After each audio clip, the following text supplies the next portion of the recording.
We're recording. Call this meeting to order. If you please stand for the pledge of allegiance. I pledge allegiance to the flag of the United States of America and to the republic for which it stands, one nation, under God, indivisible, with liberty and justice for all. Roll call for the record. Mayor Lindsay, Here. Mayor Pro Tem Howe, Here. Councilor Crane, Here. Councilor Weeks, Here. and Councilor Humbert. Here. We have a quorum. You may proceed. This time I would ask for a motion to approve the agenda. I make a motion to approve the agenda with the switching of item B and A, item B being first, item A being second. I'll second. All in favor? Aye. With that, we'll move on to what was labeled item B, discussion on cold weather impact to water lines. Director Epler. Good afternoon, Mayor, Council. Clerk Strickland, wanted to give an update on what the water department has been experiencing over the last week. As many of you know, we experienced some pretty low temperatures last week. Along with this, throughout the winter, we've experienced some pretty unique weather patterns, I guess is the nicest way to describe it. Lack of snow and rapidly rising and dropping temperatures. I think the temperatures have caused frost line to go deeper than normal, and lack of snow. We have places where we're experiencing freezes that this time last year had 7 feet of snow on them, and now they're just a few inches. As of today, and actually as of about 15 minutes ago, we're up to 54 calls for loss of water service. Okay. And I say just a few minutes ago, we got 3 more, and I believe that puts us with 4 left on the list. Water crew is here because I wanted to, before I go into detail of what we're experiencing, I know y'all have heard me talk a lot about these gentlemen here. I wanted you to see their faces and talk a little bit about what they've accomplished, not just in the last week, but really over the last year. I think it is an absolute change in work culture in the water department because of this crew I have sitting behind me. I do want to say that you know, through the summer, as I've discussed, they've addressed water loss issues, water leaks that have been ongoing for quite some time, and have made a significant impact in our water loss. They've pushed hard with a good plan to improve some of our components and utilize our SCADA system to become much more efficient, much more effective. And I've got to say, they I don't know how they do it, but they do it with a smile on their face. We've had experiences with some pretty significant crises, from sewer main breaks, water main breaks, all the leaks, so many challenges. And to date, they have had over 700 service calls. And that's what we have on the books. This doesn't include what they see, you know, passing by and address, or people waving them down. And these are service calls that have been logged through our system. Okay. On any given day, the field crew has 4 people. Okay. It's tremendous. You know, over the course of the last week, they've responded to over 70 service calls. Okay. Some have been able to be addressed in less than an hour. Some take a whole day. And as you can imagine, the conditions that they addressed these issues in last week were somewhat demanding, particularly Tuesday when it was 32 below zero. I do, you know, just want to real quick introduce them to you. This is Jack Crandall, Evan Trejo Archuleta, Andrew Sanchez, Logan Folks. One other member of the team that isn't here, Nathan Gopium, has been a major player also. I do want to point out that Andrew Sanchez is our new meter reader also. And yet he was out all weekend with the crew in the snow. He's integrating in with the water department team and really has been a great addition to the water department. To go into a little more detail on the challenges that we're encountering, sadly, I have to report that some of these issues are associated with the new meter swaps. And not so much with the new meters, but the lack of quality control or quality assurance in their installation process.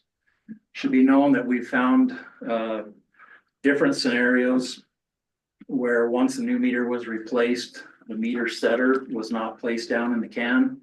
Essentially, in each of these meter cans, there's what we call the coil. This allows you to pull the meter set up to where you can work on it, and then when you're done, you can push it back down to the bottom of the meter. In leaving these up within the frost line, a number of them froze. Okay.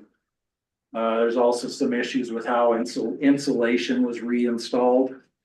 You should know that I had a call with Sustainability Partners. They assure us that they will reimburse us for all of our time, expenses, equipment time, labor, materials, everything associated with this. They assured me that they are going to do everything to make it right. Now, to back up a little bit more, when this crisis started to show its ugly face weekend before last, and it was pretty easy to identify right away that there were some installation quality control issues. And as opposed to sitting back and doing nothing, we felt compelled to get some people out in the field and literally start popping lids and inspecting meters. Okay. I'm happy to say that we had people from other departments jump in to help us with this enthusiastically. We had staff from the maintenance department. We had guys from the streets department team up with members of the water department team and go around and start popping lids and making sure stuff was down where it needed to be. As you all know, we have a lot of meters, but they've last report was they've inspected 415 of them at this point, and had discovered some that had some installation issues, and they've been addressing those as they go along. I had them carrying insulation, adding insulation, trying everything that we could do. The other thing we did from the beginning is we reached out to all of the home care services, property management companies to give them a heads up. Okay, we've got an issue out there. And what we asked them to do is check their units before people came in and give us a heads up. And what this, and I think it really helped us be successful because people were able to discover some of these frozen meters well ahead of the time that their guests were arriving and give us days when they were coming in, and Evan was able to plan and schedule the work around those schedules. And like I said, we're down to, we have 4 active service calls right now. 3 of them just came in. And at no point have these guys been way behind with a big list ahead of them. And I can't say enough good things about them.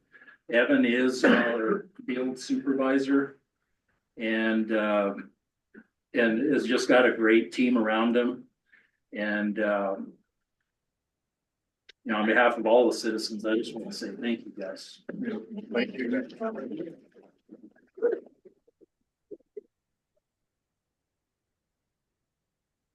With that, I think I would go ahead and open it up to any questions. Director Adler, I have a question. About how many of these were meter related and how many were frozen between the meter and the homes? There were some instances of where essentially a problem wasn't on our side. It's probably 10%. So the majority are the meter swap issue. Yes, sir. And we are well aware of the fact that there are some out there we don't know about because people haven't come in yet. Can you say how many you've addressed in addition to the ones that reported? In other words, when you're popping lids and looking, I mean, how many, do you have a figure? Yes, I do. Now understand that, you know, in identifying what needed to be addressed, there's two main elements to this, making sure that the meter is all the way down in the can and making sure that an insulation was installed. So of this number, there were some that the meter wasn't all the way down. Some maybe the insulation wasn't right. Not necessarily frozen, but they had an issue. Sadly, out of the 415, there were 117 that had one issue or another. I guess too, with these new meters, that they'll detect a trend where maybe they're using more water and that triggers, I guess after 24 hours, maybe that Well, the there thing may is, be a leak, but yeah, not a frozen. yeah, guess, the right? thing is when these things freeze, they're not registering anything. And with a second home, that could be just someone not being there. Yeah. They do have a feature on them that's a low temperature detection system. But it's triggered at a temperature that's higher than what our water temperature in our lines is right now. So they're pretty much all showing low water temperature. Okay, yeah, and so this has been a challenge. It's gonna continue to be a challenge for a little bit. We're trying to be as proactive as possible and yeah, it's definitely a situation. But we have definitely seen kind of unprecedented circumstances out there with the unique weather that we've had. I discussed with you some of the challenges we encountered on the roads with ice damming. That is still, that's a daily thing we have to stay on top of right now.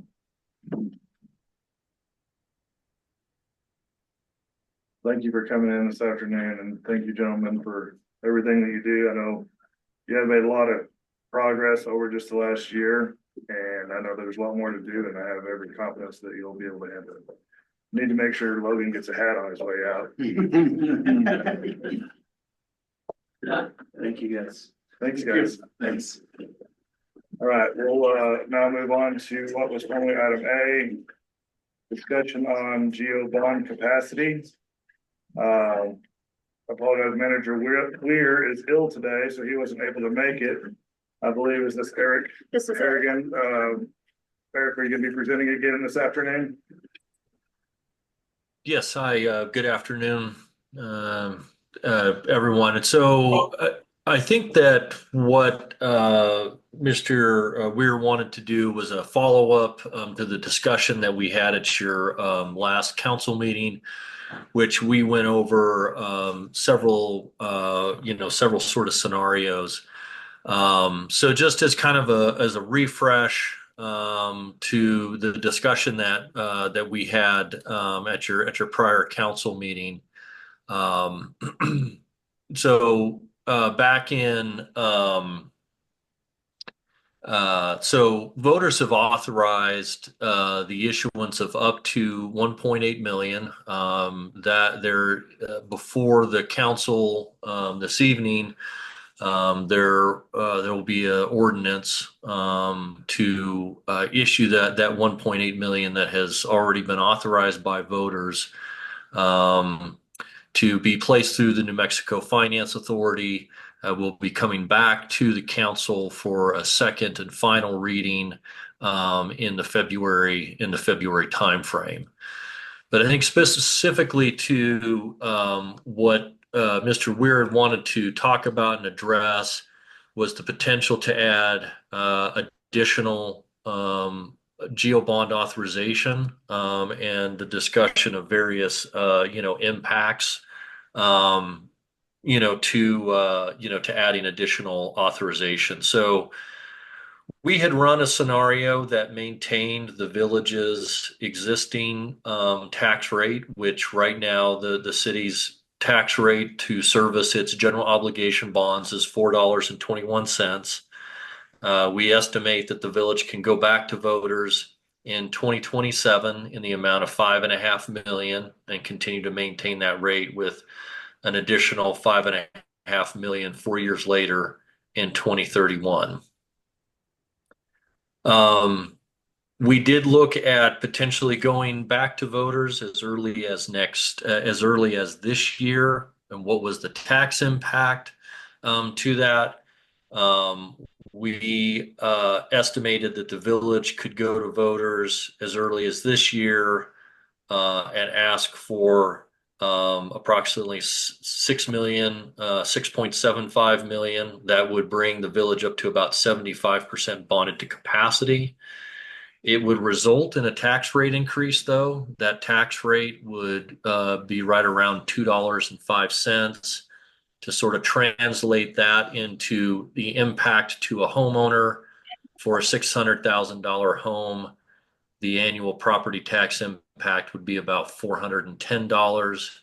For $1 million home, it would be around, $680.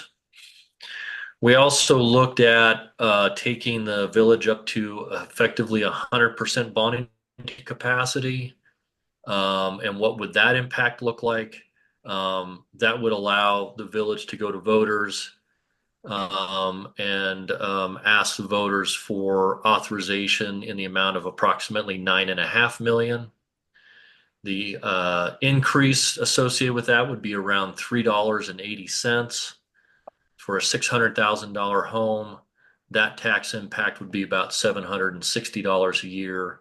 For $1 million home, it would be around $1,260 per year. So those were the scenarios that we had presented to council at your last council meeting. I think that the intention was to see if the council had any desire to, move forward with an election this year, or if the desire was to wait until 2027. I know during his presentation that one of the reasons for potentially going back early is just the cost of improving roads is pretty significant, and so they were looking at ways to potentially increase the amount of GO bond debt that the village has that can go towards improving road and sewer around the village. So that's just kind of a recap. I'm happy to answer any questions. I can share my screen and go through the material in more detail. It's the same information that I presented a couple of weeks ago, but mostly was wanted to be available to ask questions of the council. I have one question. If we elected to do the increase and get the additional funds now, would we still get the $5.5 million in 2027 in addition? Great question. No. So this would be in place of that. So you would be going back to voters 2 years early, asking for additional, asking for slightly increased capacity. So instead of asking voters for 5.5 million in 2027, you'd be asking for 6,750,000 in 2025. You'd be able to go back to voters in 2029 for additional 6.7 million. So it's not in addition to that, it would be in place of.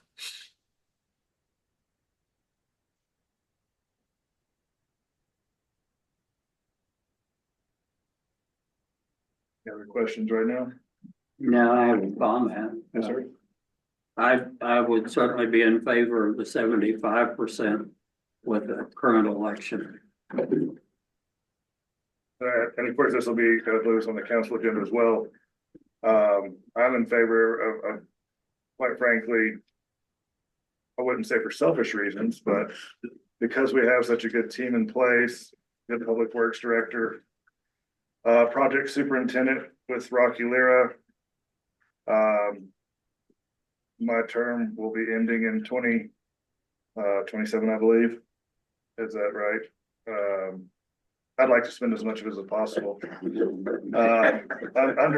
Under this team's guidance. And I also feel like too, with the money that we're currently seeking in the legislature and other grants and so forth, you know, anything we can put up for matching.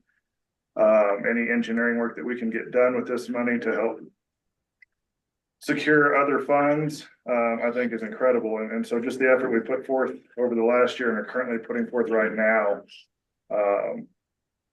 I think we could do a lot more with this GO bond money than what we've seen in the past. Okay.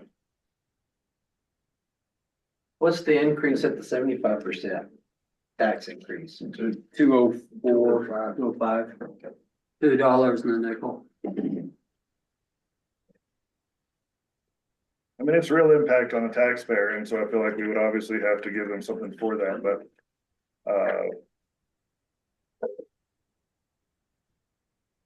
We have a lot of projects on the board at the same time that need attention. Director Epler, do you have any comments?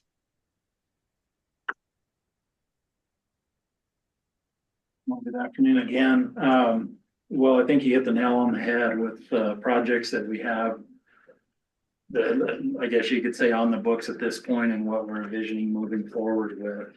It's going to be kind of critical to have that ability to keep them moving. You know, the element of not only being able to have dollars available to do projects themselves, but knowing that we're going to be stepping into a very large challenge in trying to get dollars to upsize the undersized water line and so forth and so on. A very, very key element to that is having plan and design ready and having shovel ready projects to get approval for the big bucks. And I was wondering too, that how long it was the water line and the size, need to increase the water lines. Would that, be something you could start next year? If in case we have the funds to do it, or would that be 2 years down the road? I'm really hoping to start on some of it this summer. Okay. I'm actually going to Albuquerque tomorrow to meet face to face with the president of our staff engineering company, Tappan Mahoney.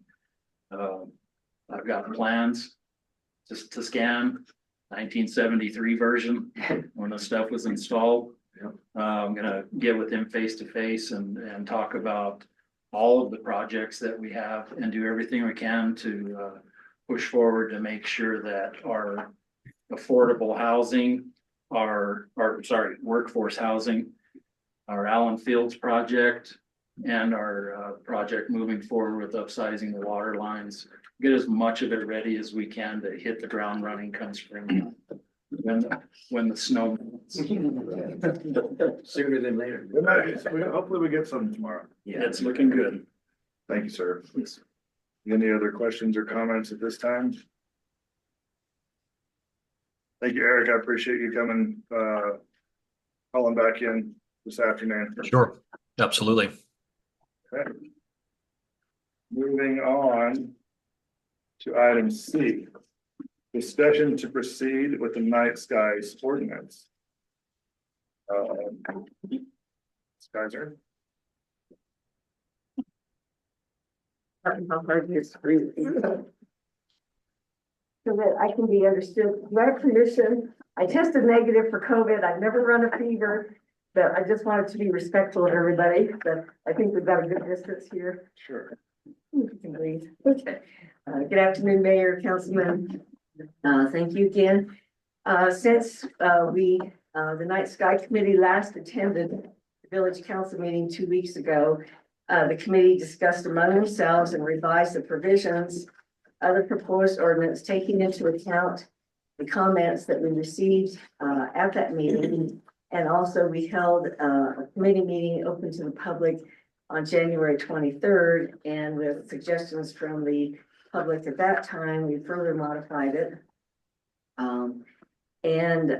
Because you guys have a real aggressive agenda, I'm going to try to keep it brief unless you want additional detail towards the end. But I wanted to start out by addressing the concerns that were emphasized at the January 14th council meeting.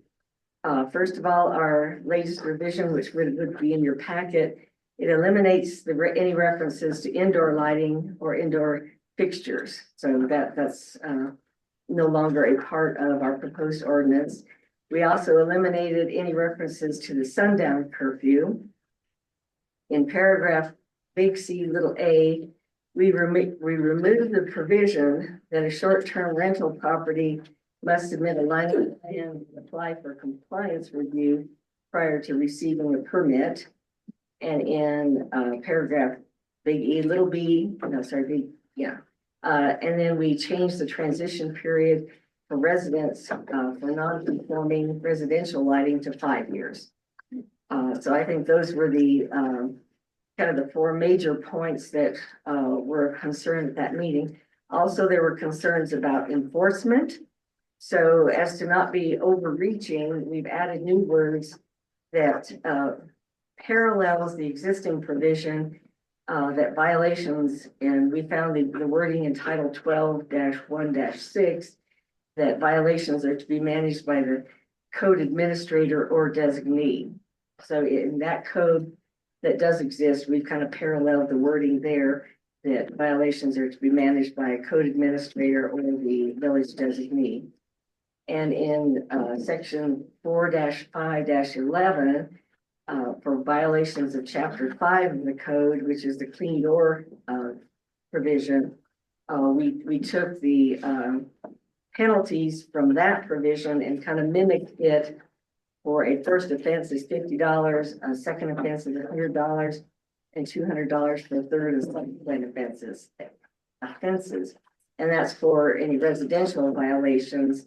The business violations would be twice that, 50, 200, but 300, not double of 2. And then we also modified the language of enforcement to include violators may be subject to fines, and multiple repeated and egregious infractions may be grounds for revocation or denial of a business permit. So we think we have modified our proposed ordinance to be in line with other existing ordinances. There was also a concern about the cost to the village of how much is this even going to cost to comply? So I contacted Mr. Stenoff, who is the Vice President of Engineering for Crossroads LED. This was one of the 2 references I provided there. And they're based out of Oklahoma. It was a very pleasant conversation. He was actually on his way to and from Jemez Springs because he had several other communities he was working with.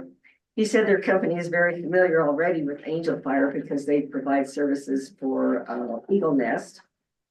And I was telling him now, no commitments, no bid, no proposal. I just wanted a ballpark figure of what it cost to do a cost analysis study of what it would cost for the municipality to comply. And he said a broad range, no commitments, no nothing, would be about $5,000 to $15,000.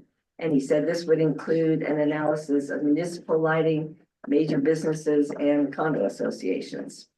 And then I contacted also Jack Corbin, who's the marketing manager for Planton and Associates. They're out of Boulder, Colorado. And he said their minimum level of engagement is around 30 to 40,000, but does include community engagement, education, and meetings with the village staff and council, and seemed to emphasize more so ordinance building. And so I tried to contact him back. I didn't reach him before today's meeting to get more specific on if this was an addition to a cost analysis or if that would be a separate project. But I felt very hopeful in being able to reach 2 representatives of lighting consulting companies who would be interested in working with the village for cost analysis programs. So what I hope is your question. Did one of those conduct the same analysis at Los Alamos? Both of these were referred by Los Alamos. So actually which one did which, I'm not sure. But yes, both of them came from Galen Geisler up in Los Alamos County. I'm hoping this would be an easy question before proceeding with additional input. When we were originally drafting our ordinance, and I was looking at the existing ordinances, and it appeared that most definitions for any kind of terminology were all in chapter 3 definitions. So our recommended ordinance says, please revise chapter 3 to include all these various definitions that we needed. But then in reviewing ordinances that have been more recently passed, it looks like definitions are included after the purpose of each ordinance, so that they're all kind of contained in the same space. So I didn't know if it would be prudent and just easier at this time to not request that our definitions be part of chapter 3, because that I think would entail an amendment to chapter 3 if we just make the first section of our ordinance, or second section after purpose, be definitions, and it be included in the whole ordinance rather than separated out into chapter 3 with other village definitions. So to me, that's kind of an administrative procedural change. If that would be agreeable, and I think more efficient with the council when we get down to the final wording of this. And then I could go on. There were like 10 other very small changes. Do you want me to iterate them now, or just briefly? Let me see how fast I can go. Okay, the other small changes we made was to include the definition of lumen. We also spelled out the name of Illuminating Engineering Society, National Electric Code, and National Fire Protection Association before we had used the acronym. So we just thought it would be clear if we spelled out those associations. Also in the definitions, we eliminated the reference to light source being visible from another property, and then we eliminated the definition of light source. Under purpose, we added paragraph B to big paragraph A. The new paragraph says one of our purposes is to coordinate with and augment other provisions in the village code. Because there are and I referred to this at the very beginning of what we have now as a code, 1, 2, 3, 4 other places where the existing code says and refer to section 9-7-8. So we're trying to coordinate and be a part of the whole ordinance. Big paragraph B, little d2 clarifies the curfew for non-adaptive landscape lighting. Big B, little f eliminates the curfew for flagpole lighting because federal and state law have precedence over any of our ordinances. Big D, little a3 changes government agencies and businesses must have adaptive controls to may have adaptive controls. DB3 provides that lighting for monuments and statuary may have adaptive controls that reduce lighting to 25% of the total allowed, rather than being subject to a 10% curfew cutoff. We separate the provisions for non-conforming existing lighting into a separate paragraph E for clarity, and we added an exemption for highway directional lighting. So I think we hope we have addressed most of the concerns that we brought up both at the last council meeting and at our meeting on January 23rd.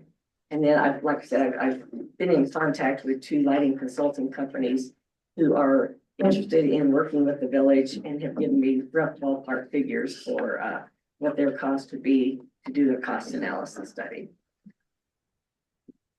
So any other questions and concerns? I mean, I'll be honest. First of all, I would like to say thank you for doing this. I've been putting this committee together and for all your hard work. I did support and agree to support a dark sky ordinance back when I was running for mayor. But that's what I was promoting, was a dark sky ordinance. And I do feel like that this committee has taken this and turned it into more of a dark ordinance. A lot of the things that I'm familiar with in the night sky ordinance would be more just the type of fixtures. Lumens are involved, but shielding the light source, downward projection and so on and so forth. I can understand why every bit of this is in here, but again, some of my concern is even if we have the means to enforce it, there's so much to enforce. There's some other issues in it that I still have. For instance, item E, big E, little d. Upon sale or exchange or transfer of property to the owner, the property should be brought into compliance with this section before being approved by the village. We don't approve transfers. I mean, maybe a water meter transfer utilities, but we don't do inspections or regulate anything like that on the transfer of the property. I think where I got this information was probably the Architecture Review Committee, Right. where like if there's a chain link fence. So that would apply to them, but not to the village ordinance. And Jake may know, but do they have the authority to do something that's not part of village code? So they don't have the ability to modify their covenants. They are what they are. The only way to do that is with a 75% majority vote of all property owners in a specific subdivision. So there is a means to do it. It's just practically infeasible. So in this case, if an ordinance like this were to get passed, the village ordinance would be far more prescriptive than what the covenants are at this point. Right now, the covenants match the existing village language, which is very one sentence generic. You know, there's not a lot of detail in it. So I think what the mayor's point is we don't regularly as a village entity involve ourselves in the transfers of property. We don't have a mechanism to monitor that. In other words, We don't have a building inspector. We rely on the state of New Mexico for all of our to enforce the building codes. The permit you get here, there is a plan review, and it would be important if this is passed, and this is one of the things I support is new construction. Have dark sky in mind with exterior lighting. But I will tell you too, that the state officials aren't gonna enforce that. Because it's not state code. That would fall then on a compliance officer. Back to the point of a transfer of sale, we don't have an inspector that goes out and inspects properties before they transfer from one owner to another. Nor do I see us ever having that role, at least in my term. But so the parts about for new construction. So that now, does that go before So a we- village planning committee? It goes to our planning and zoning department when we're issued a permit. Right. And so if this is an ordinance and new construction is in that, then yes, that'll be conditional on getting that permit.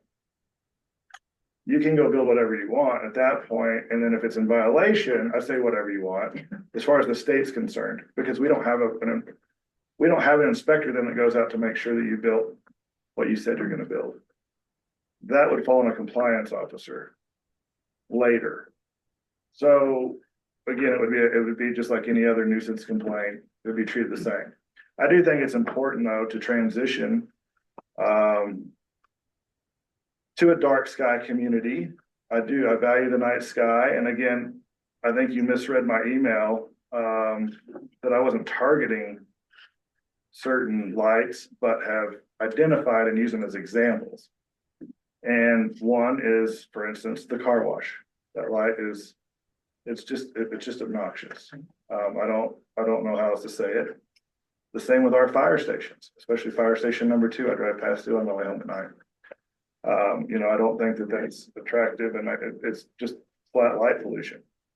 I'm so grateful to Roger Lowe and everything he did for this market. If any of you were here when it was the Valley Market before it was Lowe's, I mean, the amount of money and improvements he put into that for this community is astounding. But I lived right behind Lowe's when he did that, and when those lights went in the parking lot, we lost a big portion of our night sky. So I understand the need for that, and obviously, if an ordinance like this passes, I want to be able to give Roger 5 years to understand what we're doing and replace those. I don't know what the lifespan are, but give him time to take care of that and put in something to that effect. I also want to make sure that we're working with Kit Carson on new streetlights and that sort of thing, that we're working in night sky, dark sky technology. Regardless if this ordinance passes or not, I would encourage the village to lead in that regard. So again, I want to say I'm in full support of the dark sky ordinance. My concern is other dark sky ordinances that I've seen. I know there's more that are more strict than this. There's many that aren't, and quite frankly, there's not that many dark sky communities in the country. We would be on the front edge of this movement and protecting this night sky. I don't want it to be overbearing. I think it was mentioned by Director Epler and also manager at your meeting. I did go back and watch the meeting. I apologize that I was out of town last Thursday evening. But we haven't received any phone calls in support of this. We've received a lot of concerns that it could be a little overreaching. And again, I'm willing to support it with the proper timeframes and the proper restrictions. I just want to make sure that it's something that the rest of the community we can work with on. So we've been inviting community people. Are there? Yeah, they're here today. Okay. So I'm gonna have to kind of disagree with you on that we're one of very few communities. Actually, when we were building our ordinance, we did not intend to be a recognized community of the International Dark Sky Association because we knew the parameters for that were very strict. And we didn't think that at this point in time we could do that. Maybe after a number of years when we had a basic plan in place, we could grow towards being an International Dark Sky recognized community. But in my speaking with these two representatives from the consulting agencies, and then in my other research, there's many communities and many more are going towards some form of a night sky ordinance. So again, I don't feel like we are trying to be on a leading edge. I think we're actually on a following edge on developing anything to protect our night skies, and especially since most communities are trying to be International Dark Sky Association recognized, and we know that that's pretty difficult to do. So we're not prepared. We're not intending that this ordinance be compliant with that. Okay, well, and the reason I bring this up because I've had firsthand experience in Fredericksburg, Texas. So in 2020, they were designated they received its designation as a dark sky community. And it was done so basically on the ordinance being passed because I believe you had 6 or 7 years to come into compliance. And their ordinance is only 3 pages long. It excludes all streetlights. There's a lot of things that are a lot more lax than this particular one. And I don't know when this was published, but at the time, they were one of few in Texas and only 33 in the world. And that could have been as late as 2020. There are only 51 dark sky communities in the world, with the majority 33 being in the United States. Again, that could be 5 years old. But again, when I was in support of that, it was in something because of having a property there, I understood that I had what I needed to do and I had 5-6 years to do it. And it's very simple to understand what's being asked of me. In my reading of the Fredericksburg one, were there provisions for building codes? Like if you build a new building? You have to do this I like that? believe so. Okay. I'll have to go back because I was reading, what I thought very carefully, the Fredericksburg Code. And to me, and then again, I've read so many of them, can't keep them straight. But it didn't seem to be very effective. But if they are recognized by the International Dark Sky Association. So, and I thought that was quite an accomplishment. And so for them to be able to do that, I mean, that was the direction I saw us going. And of course, I think it's important to start somewhere. And if there continues to be an ordinance, we already have a nuisance lighting, as you've pointed out, that we're not very good at enforcing. Well, to me, it's not very definitive. What does nuisance mean? So Right, there's no definition. and I think we're crossing the two here. That's my point. I'd like to, I mean, for dark sky ordinance, focus on the dark sky, which I think is more about just the proper modern fixtures that push the light, not in a general direction, but in a designated direction. The shielding bulbs, they give tons of examples of acceptable fixtures and unacceptable fixtures, and those sort of things. So again, I mean, I'm not trying to, I know you have a lot of time and effort in this, and I want to be in full support, but I have to make it something that I feel comfortable supporting, and that we have the resources to enforce. I also think that the enforcement clause needs to be in there. I think there needs to be teeth in there, because it's as simple, quite frankly, as if, I mean, I don't think anybody's gonna just continue to get a fine versus just shutting off the switch or even the breaker so that it can't be turned on, if it comes to that. But I do want to have, that's one issue I have with our ordinances that we currently have and don't enforce. Either we need to start doing a better job of enforcement, or we need to take away the ordinance, if it's not something that we feel like we can enforce. So we're still at that phase. I understand this is more of a motion to proceed, which I wanted to see it proceed. And I apologize too, because there's been several changes over the last couple of weeks, and this is the first time that I've seen this iteration, from last Thursday's meeting. So I appreciate the direction it's going, and I apologize too if you feel like there hasn't been any public input, but we have made the note. Again, I hope you understand too, that that's the reason we're having this work session and council meeting for committee reports, that we want to hear and understand what's going on. Again, Councilor Crane's done an incredible job of whenever there is movement on something, keeping us up to date. So I'm not trying to discourage you in any way. And again, it's not up to me. It's up to this council.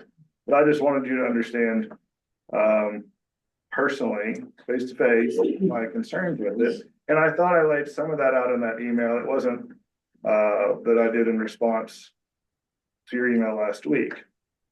And so, again, I just want to make sure that it's something that makes sense, that we can integrate over 5 years and push Angel Fire in the right direction. And I want the village to be the one leading the charge, again, with just the lighting that we know that we need to address right away. So I think what the committee needs is help specifically with concerns, and at this point, unless I misunderstood anything, then the one thing that specifically needs to be addressed would be that the village does not monitor or manage in any way transfer of property. Right. So if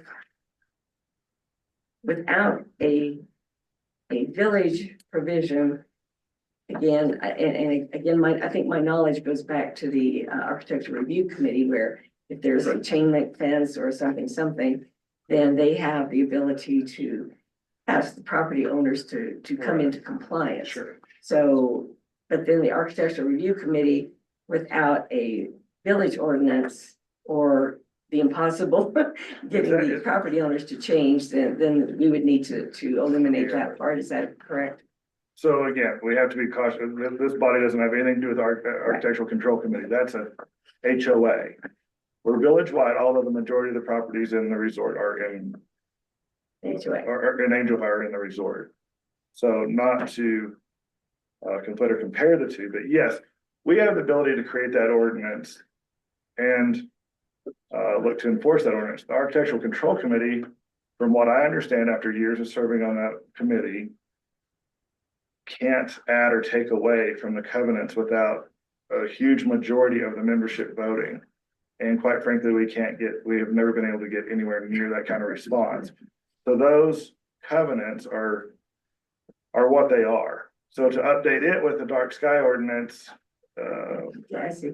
I think my misunderstanding was that the architecture review committee relied on village code. That doesn't sound like that's correct. No, and I will say that, and I think Jake can attest, he's currently the chairman of that committee, can attest that over the last year, maybe even the last 2 years, that the village and architectural control committee are working communicating with one another.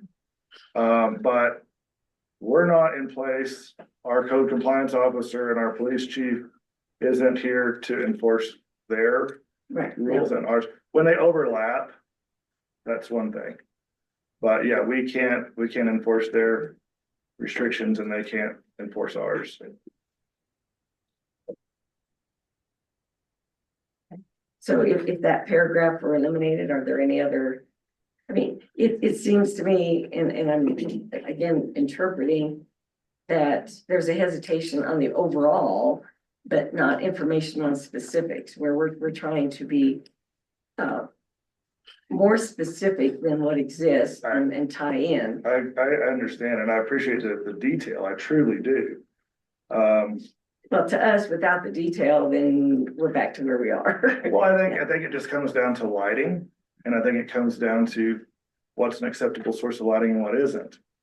And again, there's a number of fixtures that are available and a number of fixtures that aren't. So for instance, I'm not in favor of any lighting curfews. I would, if this is just an example, that if it's a non-conforming light, I mean, I'll put it in practical terms. I'm in bed at 9:30 every night. So whatever's on at 10 o'clock at night doesn't bother me from 10 to, it's the hours before that. So I don't want someone with a non-conforming light be able to keep it if we pass this ordinance until 10 o'clock. I would rather see everybody be in conforming after 5 years and eliminate a curfew altogether. That's just something, I mean, that's where I think I'm even a little more strict than what you're proposing. Well, I'd also say, what are the true polluters? Like you was saying, the car wash, that's obvious. There's a couple of houses where you may have a beaming floodlight. That's obvious. I don't know anybody's, garden lighting that would be intrusive to the night skies. I mean. And there could be, but they typically have a shield. So again, it goes back to, and I just want to say having those examples of conforming fixtures and non-conforming fixtures. And giving everybody the opportunity to come into compliance or just turn the light off. In many ordinances that we looked at, they did have 4 or 5 pages of the examples, like in the Fredericksburg one. But we were concerned about copyright information, about just taking something off the internet and sticking it in. And I can appreciate that. And since they're all just totally available on the internet. Yeah, and we quite frankly, that's a common. Really is. But as far as like you were saying, well, there wouldn't be any landscape lighting that wouldn't be shielded and stuff. We do have an example of someone who has like an array in their yard of lights that are this high. And like for what? So it's there, we're trying to make it specific enough that. Well, and then, if someone has a fire pit, it's gonna be maybe more than 25 feet from their house. And this doesn't allow them to even light that path down to their fire pit or patio. Well, if they're. So again. Yeah, it's hard to rule It's by only allowed exception. 25 Right, Yeah, of there's course. no way. So I think if the focus was more on dark sky lighting, and again, not only in new construction, but giving every homeowner and business the opportunity to come into compliance with that over a generous period of time. Well, that's what we did change, 5 years. I appreciate So that's- that. okay. That to me is reasonable. Okay.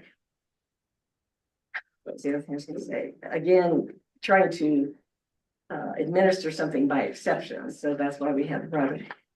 But when you keep, I think where we're also trying to orient is you comment that we need a night sky ordinance with the shielding, et cetera.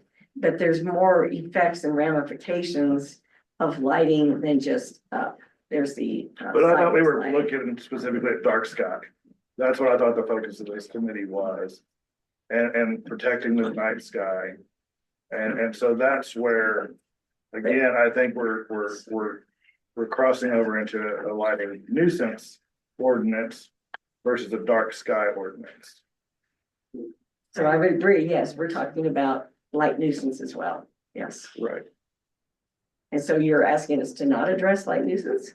No, but that wasn't, in my opinion, the purpose of this committee. I think that's something, we passed the dark sky ordinance, and if you want to look at the nuisance ordinance separately, since it already does exist, and if it needs to be updated, I think that would be appropriate. I don't want it to try to bury this nuisance in the dark sky. I guess that's what I'm trying to say. Like I said, the night sky wasn't just a terminology. We weren't restricting ourselves to only night sky. But again, I was under the impression that's what we were doing because I've had experience with it elsewhere, and I was in full favor of that. So again, I would, and if we want to just redo the whole nuisance lighting ordinance to bring it into dark sky compliance with some other components. But I guess the issue is, we do want to move forward with it. But every time that we send it back, it becomes something else. It's a long detailed and a lot of information that we don't fully understand what the costs and ramifications. I understand that that's the need for possibly having someone do a study to examine this. And as we get closer, I do want to understand what it'll cost, not only the village, but businesses and homeowners alike to comply. But with a dark sky ordinance, I think that's easier to do than with a whole new nuisance lighting ordinance. Well, I think, and so, you know, our impression is. I just wanted to. If you'll come up to the podium, Sure. please.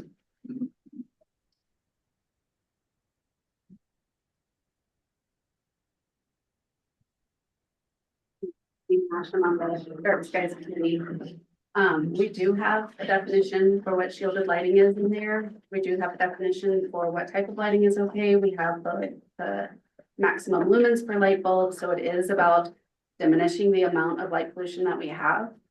The curfew that you're talking about is only for non-conforming lighting. Right. And we also had the provision in there before that after the grace period, the 2 years, 5 years, that any non-conforming lighting should be off at sundown. We took that off because of concerns about the sundown reference. Well, I guess previously you'd said sundown instead of 10 p.m. We said sundown in the portion that was after the grace period. Right, it was a mistake. I thought it was a mistake. I wasn't prepared for the discussion at that day because Yeah, it wasn't a work that's fine. session. It was a council meeting. I was mistaken when I said it was a mistake. It was in there on purpose. It was after the 5 years. Any non-conforming lighting needs to be off at sundown. So I and see, and I think that makes total sense after 5 years. Okay. In other words, in 5 years from now, I personally, this is me speaking personally, don't want to see non-conforming lights being able to run from 4:30 to 10 p.m. in the wintertime. We can put it back in really. But I'm just saying those are the little things that I think we can agree on. I guess what I'm struggling with is what is it that we are disagreeing on? I think that the conflation of a nuisance lighting ordinance versus a dark sky ordinance. So another thing that we were tasked with from the very beginning at the meeting that you were at, a very first meeting, was that we needed a method of enforcing it without having to hire a whole person to go around at night and check on people's lights. Right. So this is a way for people who are up at midnight to look at whatever. So that's the last Phenomenon. thing that we want to be able to, the last thing I want to do, I want to make it clear that this is my opinion. I don't want neighbors enforcing on neighbors. What I would like to see is, so if you have an approved dark sky fixture, you know if it's a proper fixture in the daytime or not, just by pretty simple standards. In other words, we don't have to send someone out at night when it's on. I mean, if y'all have a. code So those are the compliance type of officer things, and again, it's only because we're passing this, we only pass this as an ordinance, we need to make sure that it's hashed out. So I think there's some things in here that I personally would like to see a little more strict, and other things that come off in this round. Again, and I wish that the council and the dark sky committee could meet on a regular basis. And maybe that's what we have to do if everybody is willing to do so, to hash through it. But I think we're getting closer with each round, and I don't want you to get discouraged. And I think it's too late for that. well, and so I also want to point out that this is also, you've heard the term, the speed at which government moves. This is a perfect example. Mm. But we're not we're not looking strictly at your wants, my wants, we're looking at what's best for the village of Angel Fire. And quite frankly, I have yet to find anybody, nobody has emailed me or called me that's outside of this committee in favor of this. But I have seen people that are not. Okay. I just want to make sure, I want to help you get something across the finish line that we can help explain to those people that are not currently in favor of any changes at all. Maybe if you could come to one of our committee meetings and we could discuss that there. I'd be So that happy we to, can yes. work through it all instead of doing this every time. Unfortunately, this is the forum and then your meetings as well. Mhm. So I would be happy to. And I think it's important to have this dialogue in front of the public with public Absolutely. input, Right. As we because have that's it. how we're gonna get across the finish line.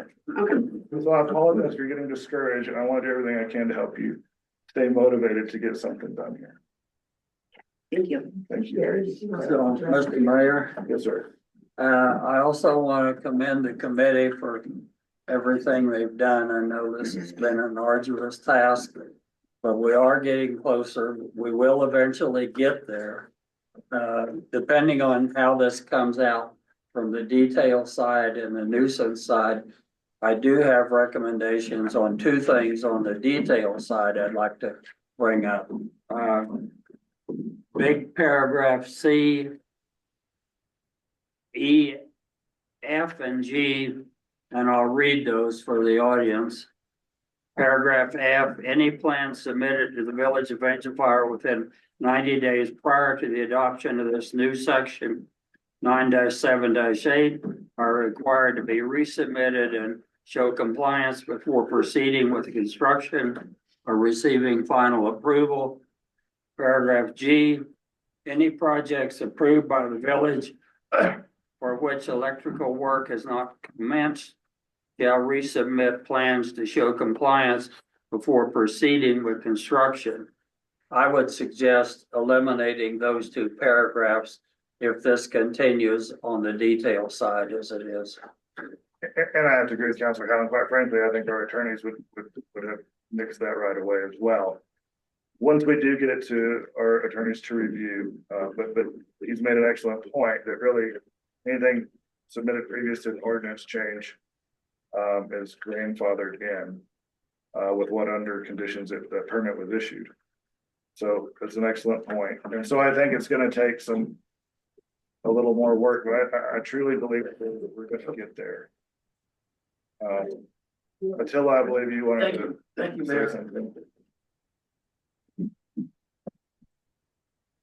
Mayor, Council, I'm Attila Valley with the co-chair of the comp plan committee, but I'm actually coming as a citizen today speaking on, I supported Dark Sky Initiative for the village. And as someone on two committees, there's no way I can keep up with all the notes and minutes and time that's going on. It's a full-time position just to keep up with activity in the village. So I propose to the manager that the community consider having a town hall in the springtime, perhaps in May when all our golfers come back and we have a full community of the part-time residents.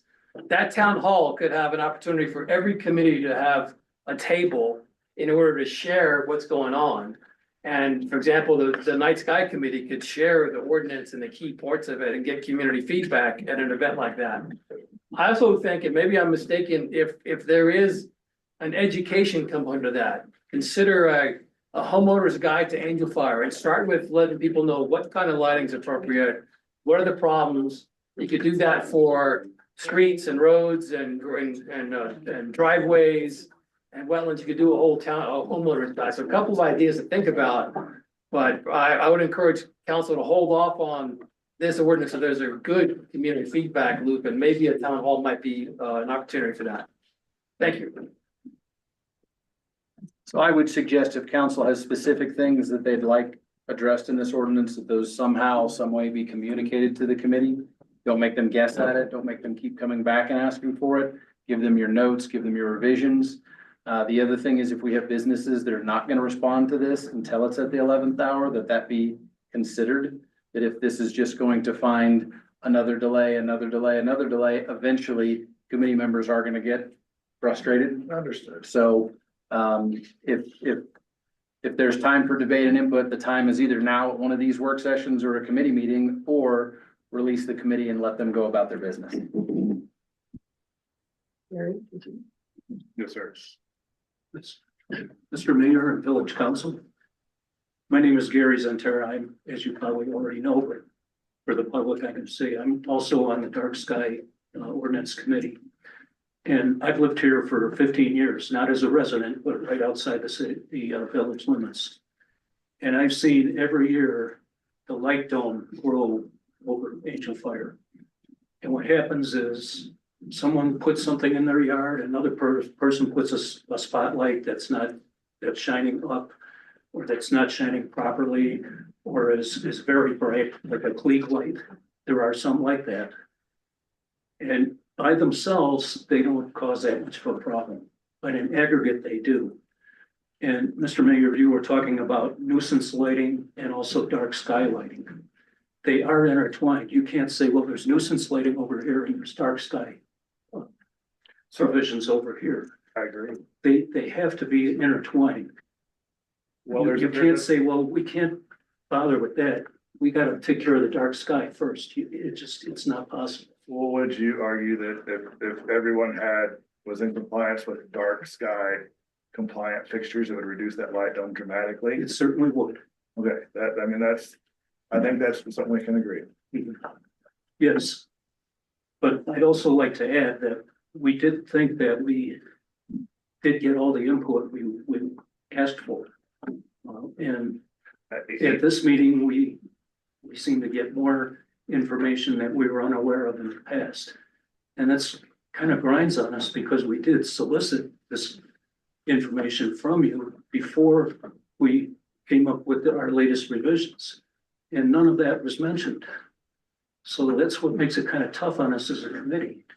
And it is tough for all of us to get together, given all of our schedules. Again, I got the email, I think on a Tuesday last week, and I had a Thursday night meeting. Again, I was out of town on Thursday. So I did respond to that email. With what I personally was hoping to see was just a common sense, practical approach to dark sky standards. And I'm sorry if I disagree with you, but I think this is a common sense approach.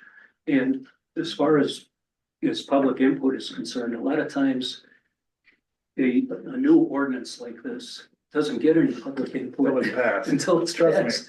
And that's So- gonna be the case. I appreciate everyone being here today and. Jake might correct me, I'm paraphrasing him, sorry to break in on that, but at the very beginning, he said something about it's important that we get this ordinance going, we get something in place, and then we see how it works. I'm not sure that's exactly what you said, but when you had first addressed our committee, you said it's important to get something on the books, and then we can move forward.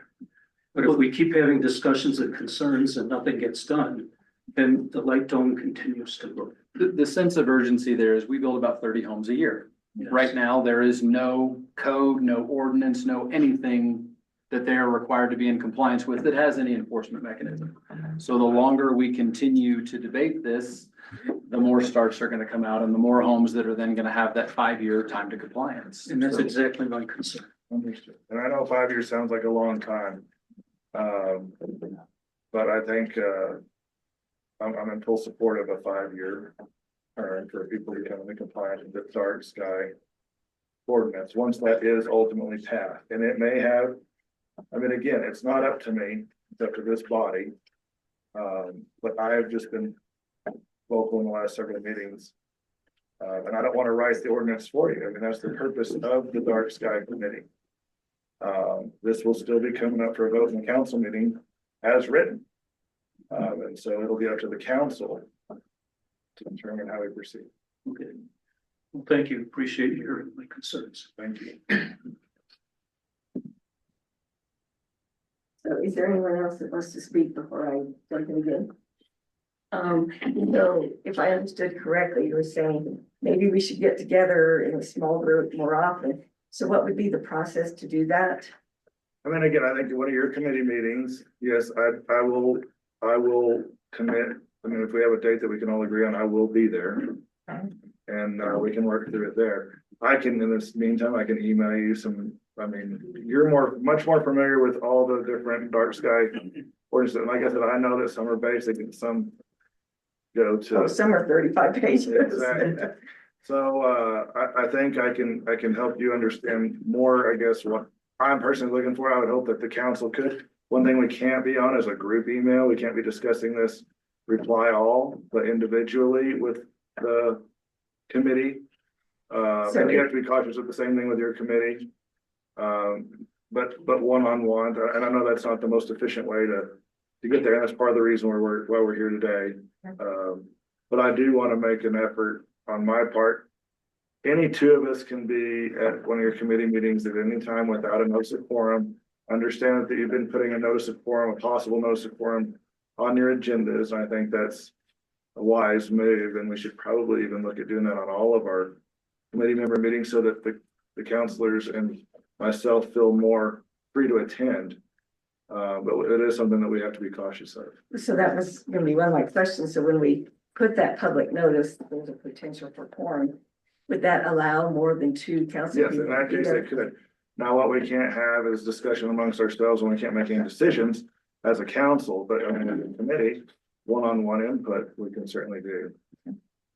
So I think going forward, and I fully agree, we need to make a more concerted effort for communication. Yeah. And so we'll develop a plan for that, so that, the other thing I hesitate, maybe I shouldn't say it at all, okay?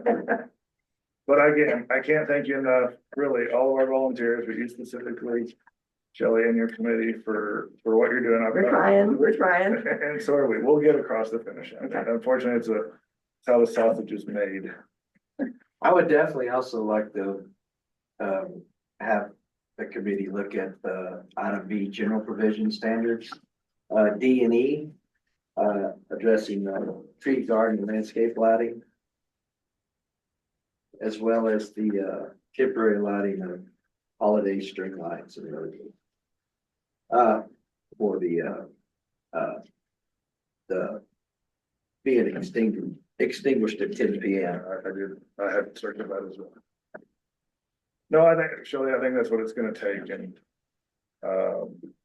Look, again, I think it's a matter of communication, because the landscape and pathway lighting, we have a provision in that in direct response to the concern that was brought up at a council meeting. So I think we need to definitely develop a communication. and you're right, plan. it doesn't work to come every 2 weeks and piecemeal this thing one little letter at a time. Well, I appreciate your time. Like I said, I tried to keep it brief. No, I appreciate it, doesn't and work. that's not the goal here, we need to get it hashed out, so thank you.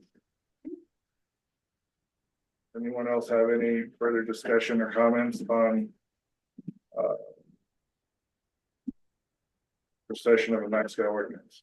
I just think that, our night skies are an asset, and they do, looking at the stars people come up here and they're blown away. But on the other side, I think you see some major light polluters, but as a whole, it seems like I don't see, a whole lot of issues with the night sky lighting that's currently an issue, except for a few glaring properties. And I agree with what you're saying here. I think keeping this as simple as possible is a much better way of doing, rather than trying to line item every little detail.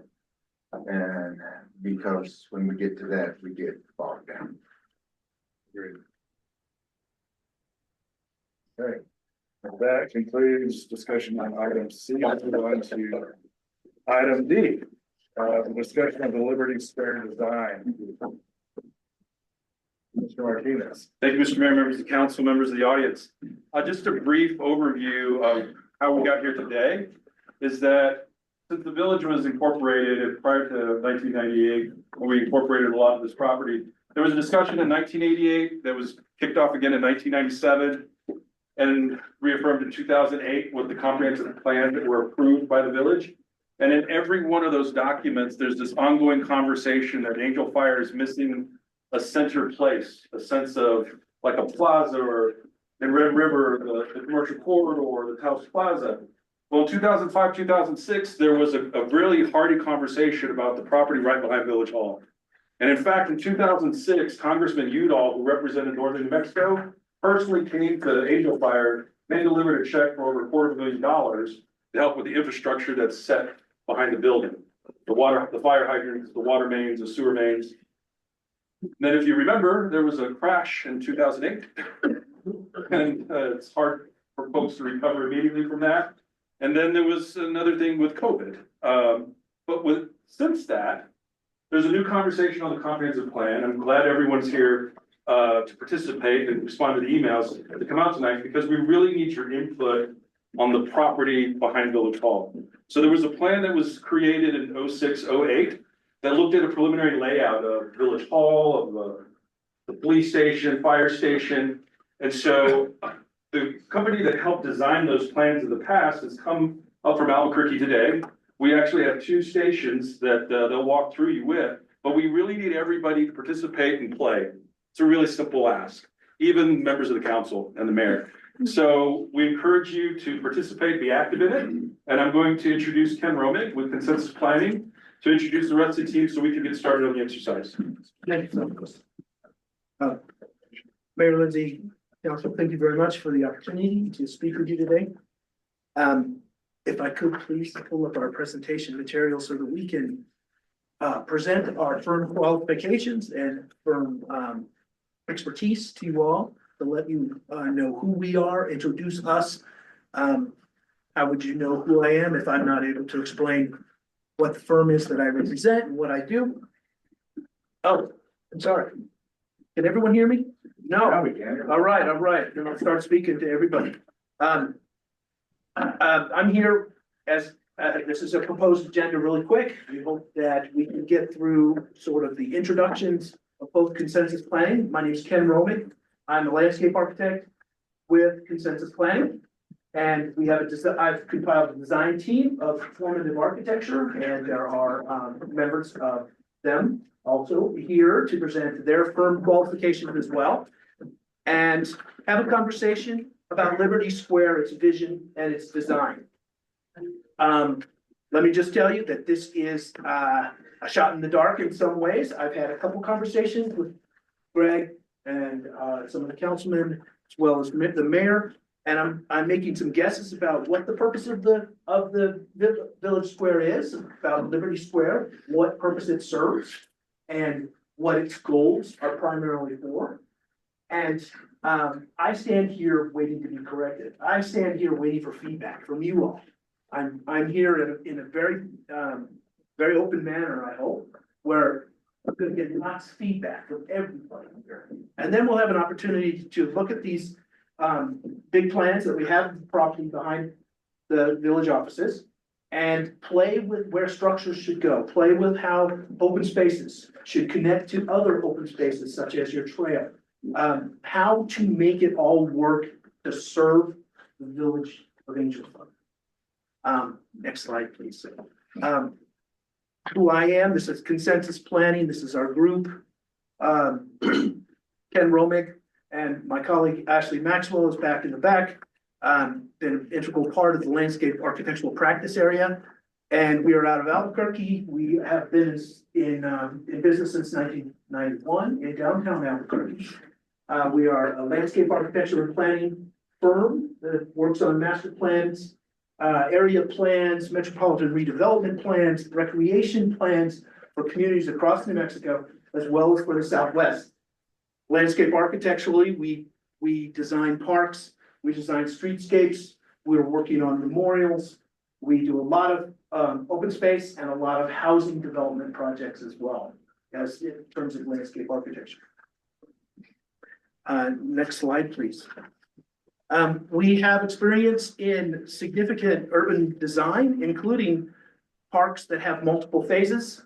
For instance, if Liberty Square has multiple phases, you start thinking about phases and you start thinking about how the money is going to come in to fund these different opportunities you all have back there. We've worked with C&M in educational environments. We've worked for the Indian Pueblo Cultural Center downtown Albuquerque in their campus development. And this indicates some of our master plan experience associated with big parks projects and multiple developments. This is that little screen indicates we've been working on, an aquatic center up at North Dominion Baca Park.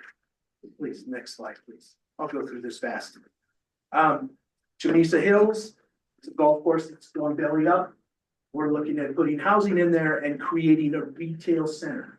And these are the kind of visualizations that we can provide, that we provide on a regular basis to our clients. So that you can put a picture in front of people and say, this is how it could look. This is how we're beginning to envision it. And this vision doesn't come from us. I think in more and more, it is supposed to come from you, and we're a conduit to express it in such a way that it garners public support. Next, please. We've worked on large projects, very large projects, including the Albuquerque Regional Sports Complex.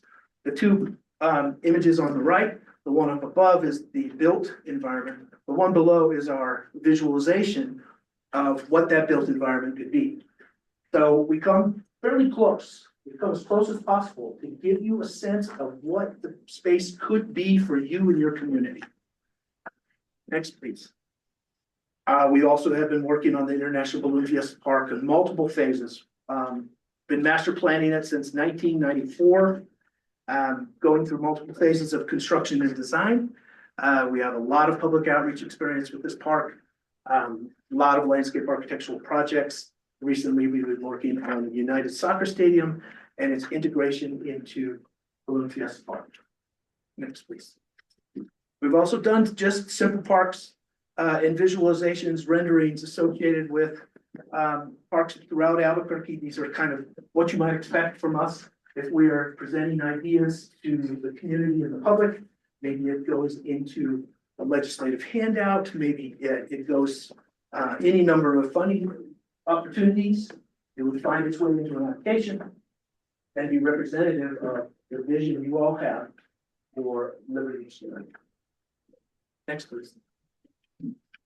Visualization, these are visualization examples as well. We worked with the Biopark recently on their concert pavilion. These up above, these images above represent sort of idea development, just big idea development. How can we make this performance pavilion at the Biopark really sing and really express what the Biopark in Albuquerque is all about? So those were just really quick visualizations. We were working with formative architecture on that effort and to see the realization. They didn't choose any of these examples. They went to a pre-manufactured and it serves the purpose and really accomplishes what the city really needed to accomplish. That was all about keeping to your budget, understanding the amount of money you have available for this construction and keeping our design in that budget. More visualization examples below, just to give you a sense of where we could go. We've done yet more sort of visualizations, so you understand we've had a lot of opportunity to do this work for a lot of different communities. Those two ones below are in Clayton. We do a lot of work with small communities throughout New Mexico. Next, please. This is a simple understanding of our services. We master plan, we have a lot of public outreach efforts, landscape visualization and renderings, of course, interdisciplinary collaboration with engineers, NEP of engineers, architects, soil engineers, if we have to, geotechnical people. We're familiar with all the aspects of developing contract documents and administering construction. Next, please. If I could introduce Stephen Peters, he'll introduce formative architecture. Thank you. Thank you, Ken. Thank you, Mayor and Council and members of the community for this opportunity to be here. On behalf of Formative Architecture, Steve Peters, Principal in Charge. Really excited to be here. Want to represent the rest of our team. I'm joined today by my colleague Noreen Craney, who is the Marketing Director for our firm. You can see many of our designers there pictured in front of a structure at UNM. Next slide, please. So to go over a little bit of our qualifications, as Ken mentioned, we really value the teamwork with Ken and his team. We've been able to work on a lot of projects together. At Formative, we really focus on building communities throughout New Mexico with a niche on outdoor education, outdoor recreation experience. Some of those you can see, we teamed up with Consensus on a master plan over nearby Eagle Nest for their campground facility that's currently under construction. You can read through some of the other examples there as well, that kind of highlight some of our master plan experience throughout the state of New Mexico. Next, please. Also wanted to show a kind of a more zoomed in picture in terms of some regional experience, some recent project experience we have in kind of close proximity. As I mentioned, the Eagle Nest example. Also, we're really excited to be a part of what's called the New Mexico Reforestation Center in Mora. And that's basically a facility that's going to try to grow millions of seedlings to reforest our forests after forest fire events. And then lastly, another nearby current project experience we have is up in Taos. We're looking at a wrestling gym for their school. Next slide, please. As I mentioned, we really have a passion for New Mexico, its beautiful landscapes and the communities that surround it. And so I wanted to highlight some of our outdoor recreation and education experience. We're really proud of our work experience with U.S. Fish and Wildlife Service at Valle de Oro in the South Valley of Albuquerque. You can see a new visitor center there pictured at the top, as well as some other smaller projects, including a conceptual campground project that we did in Placitas, New Mexico. Next slide, please.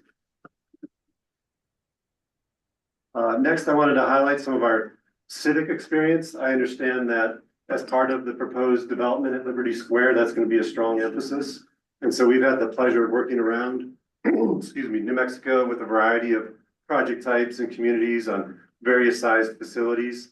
Fairly recently, we helped the city of Albuquerque master plan a brand new African American Museum and Cultural Center, pictured at the top right. We have smaller examples working with the National Hispanic Cultural Center, looking at their art facility there. Nice little community center for the Boys and Girls Club at Farmington. And then fairly recently, we completed a couple projects out in Clovis for Curry County, a brand new livestock pavilion, as well as what's called an indoor pavilion at the bottom right, which is a nice flexible event space for that community that's currently under construction. Next slide, please. I understand that Liberty Square will include a lot of uses, possibly including some retail. So I wanted to highlight some of our retail experience. We've had the pleasure of working a lot in what's called the Sawmill community in Albuquerque, a lot of high-end boutique shops that has been really proven successful. And here are a couple of the build outs that we helped with. Had a lot of fun with those projects for sure. Next slide, please. And then lastly, I wanted to share some of our public safety experience. I understand that it's critical that we have a replacement fire station as part of this development. And so you can see here some of our recent experience with the village of San Juan, as well as north of Albuquerque with Sandoval County. And then currently we're also working near Story Lake. There's what's going to be called through EMNRD, a new hot shot facility for bunkhouses as well as a fire station there. Next slide, please. So as Ken mentioned, our design process is really heavily geared in the community. So we really want to work with the community, hands-on, face-to-face collaboration, talking about what is going to work best for your community. You can see a couple images here, just showing our team in the field, literally in the middle, but then also, you know, within the building of the different communities. You can see at the right there, a recent example working with the school system in San Juan on the design of a new school. You can see in the center, that's our team meeting for the Reforestation Center in Mora. We're not afraid to get our hands dirty in terms of walking around, understanding existing conditions, and working with the community to make sure we get it right. Next slide, please. Also to reiterate what Ken had mentioned to you, we're very flexible in terms of the deliverables that we can provide to your community in terms of what's going to be successful to sell your proposed project to your constituents, as well as to gain funding. And so we can help with little pamphlets, leave behinds, online resources in terms of website development, fly through animations, etc. Next slide, please. And then I'll turn it over to Ken. Sorry. Thanks, Steve. This is a slide I created just to create our conversation, create our dialogue that begins that you've been having since since 19 2005. 2005, right. So it's very important to keep this dialogue going. And this is just a slide that I took a shot at what the goals could be, or a vision for Liberty Square could be, and that would be to support economic vitality and support social interaction, create a community space. I think I got that right, but I'm here to hear from everybody else if there's something I've missed. There's only 2 points I want to make. I agree with everything you've just mentioned. But there was an allusion to, we need a new fire station. That's number one. But we also we have an opportunity now to finance a convention and event space. So those 2 elements, someplace on this property, I think are important to give some layout. And the event convention space would interact with a stage for events and some open space too, that they kind of integrate together.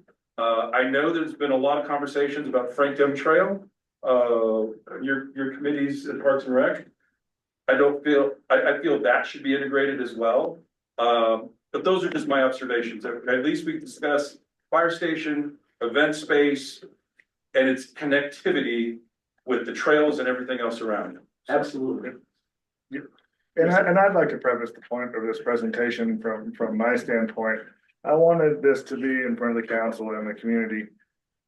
Because what we're ultimately going to be seeking is moving forward with first of all, a general layout of Liberty Square, because we're not going to build it all out in the next year, 5 years.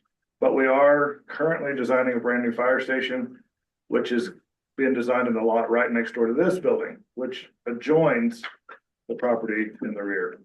This building obviously adjoins the property in the rear. As Santos pointed out, we do have the opportunity and we have the funding to go after, to build a new event center. But we also want to have a new venue in the meantime. So what we don't want to do is piecemeal this thing. We need to have an ultimate plan. And I understand for anybody that's spent any time at Angel Fire, to spend money on a conceptual plan, there's literally been hundreds of thousands of dollars of conceptual plans filed away in drawers all over town. And I don't want this to be another one, but I think it's a crucial first step in doing it right. So again, that's what I've asked them to present and how give us a starting point and how these other facets fill in the gaps over the next 5, 10, 20 years. Thank you, Mayor. Thank you. Appreciate that. So, the idea, I'd just like to put some design principles in front of everybody. I mean, backing up, that's exactly where we hope to intend. In terms of deliverables, I think we're gonna have a based layout associated with the improvements over time that is in concert and in agreement with the council, the mayor, and the residents of the Angel Fire. That would be one thing. And the other thing would possibly that would progress into further work for you, including possibly the design of the event center or the performance space. That is entirely how it's up to, of course, the village to see if we accomplish that task in a manner that warrants our continued work with you. I'd just like to put these design principles. I'd love to pontificate about design principles for good village squares. All right, just got to put that in front of everybody because we're gonna visit a plan from 2004, and you're gonna see some of these aspects in it. Activating its edges, really critical to have diverse retail and diverse experiences associated with these, like the outside of a village square or plaza. Locating the square at the town focal point, I think we've accomplished that. There could be no better place, I think, for the Liberty Square than where you're considering it today. Simple vehicular and pedestrian access. Thank you, Santos, for your mentioning that is very critical. Programming it for continual use, really making it valuable for everybody. Create flexible, safe spaces for everybody as well. Create an environment where you're going down there at night and you feel safe. And create long-term community support with community outreach. All right, let's move on really fast. This is the 2004 plan. You'll see that it's surrounded mostly by civic uses. There's one portion of retail on the southern side. That's the western side. And that was the old 2004 plan that we've been looking at right now that was created by consensus planning some time ago. Next, please. This is the current state of the properties and what we're considering. I'm sorry, you cannot see that. But the idea is that there's still a fair amount. The yellow is civic spaces around what is the town square. And then there's two areas to the south that are considered retail. These two little images right there are images I worked up really fast and put in front of Greg. The ideas of this plaza, this event space being in the far southeast corner. And we can revisit that. That's just an idea. All sorts of ideas.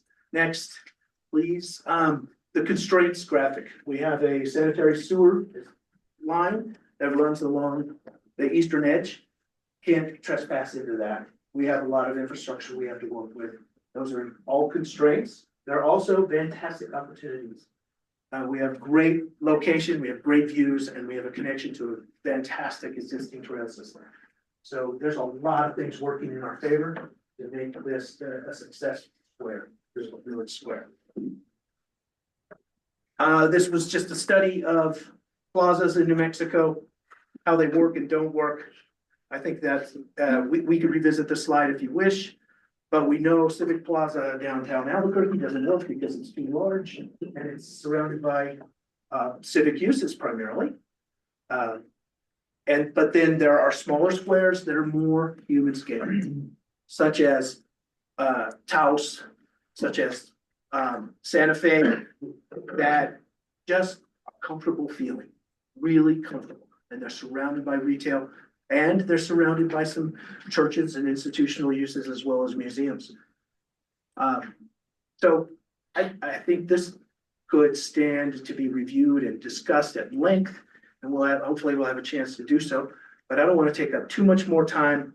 Let's go to the next slide. And then these are just plaza precedents. How do you want it to look and feel? How do you want your visitors to experience Angel Fire? I would like everybody to sort of explore that for themselves and convey what they are thinking. How do they think of Angel Fire and what is unique? How can we make this space unique? And that's the end of my presentation. I really think I'm very much. Do you want to lead us into the works, what the expectations are? And Sure. people should go? Well, We're asking everyone to play. Please Right. do. It's awesome. So I we feel have- like in kindergarten. we have a plan over here and a plan over there.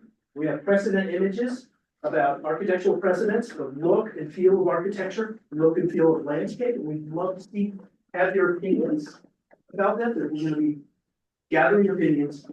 You'd be welcome to stand over these spaces and place buildings where you think they ought to go, land uses where you think they're most appropriate, and we'll just listen. We're here to listen and learn about what is best for this space. So you've got parking lots, where they should go, a civic building, the new fire station. One thing I would add from Ken is that you'll notice that there are some lot lines on the property. I encourage you to ignore them. We're really just looking at the placement of how this should look. Inside the boundary. Inside the boundaries, yes, there's several lots inside. There's an overall boundary, we're not gonna go into the street, but in some of the conversations, if we feel that something should really be on the line between lots 5 and 6 or whatever, that's fine. Don't feel constrained that you gotta put it into a specific square, but yes. Do we have any opportunity to put anything in the space that's not owned by a village? Owned by the village? A suggestion box? Feel free to make a suggestion. Yes, we do have no takers, so yes, we want everybody's ideas and placements as best as possible. If you could look at some of these ideas that they've brought to say, what are some of the concepts that could go on the property? Fantastic. We do have 2 working stations and we also have trace paper too. So that we can send some alignments and things that, how do we try to integrate this into a better spot? And let me point out too, I think it's safe to say that When the new fire station is built, we will be abandoning Fire Station 1. And if there's not a fire station, an active fire station on that property reverts to Angel Fire Resort. They donated that property specifically for an active fire station. They also own the property known as Lot 1, which is a large piece of property that adjoins this. Now, the resort has agreed to entertain, they want to see what our plans are for it. And if they can integrate or offer to us via lease or a sale on either one of those properties, then we could expand into those areas. But they want to make sure that it meets their needs. And we need to understand if we need it at all. But those are areas, to your point, that we can play with.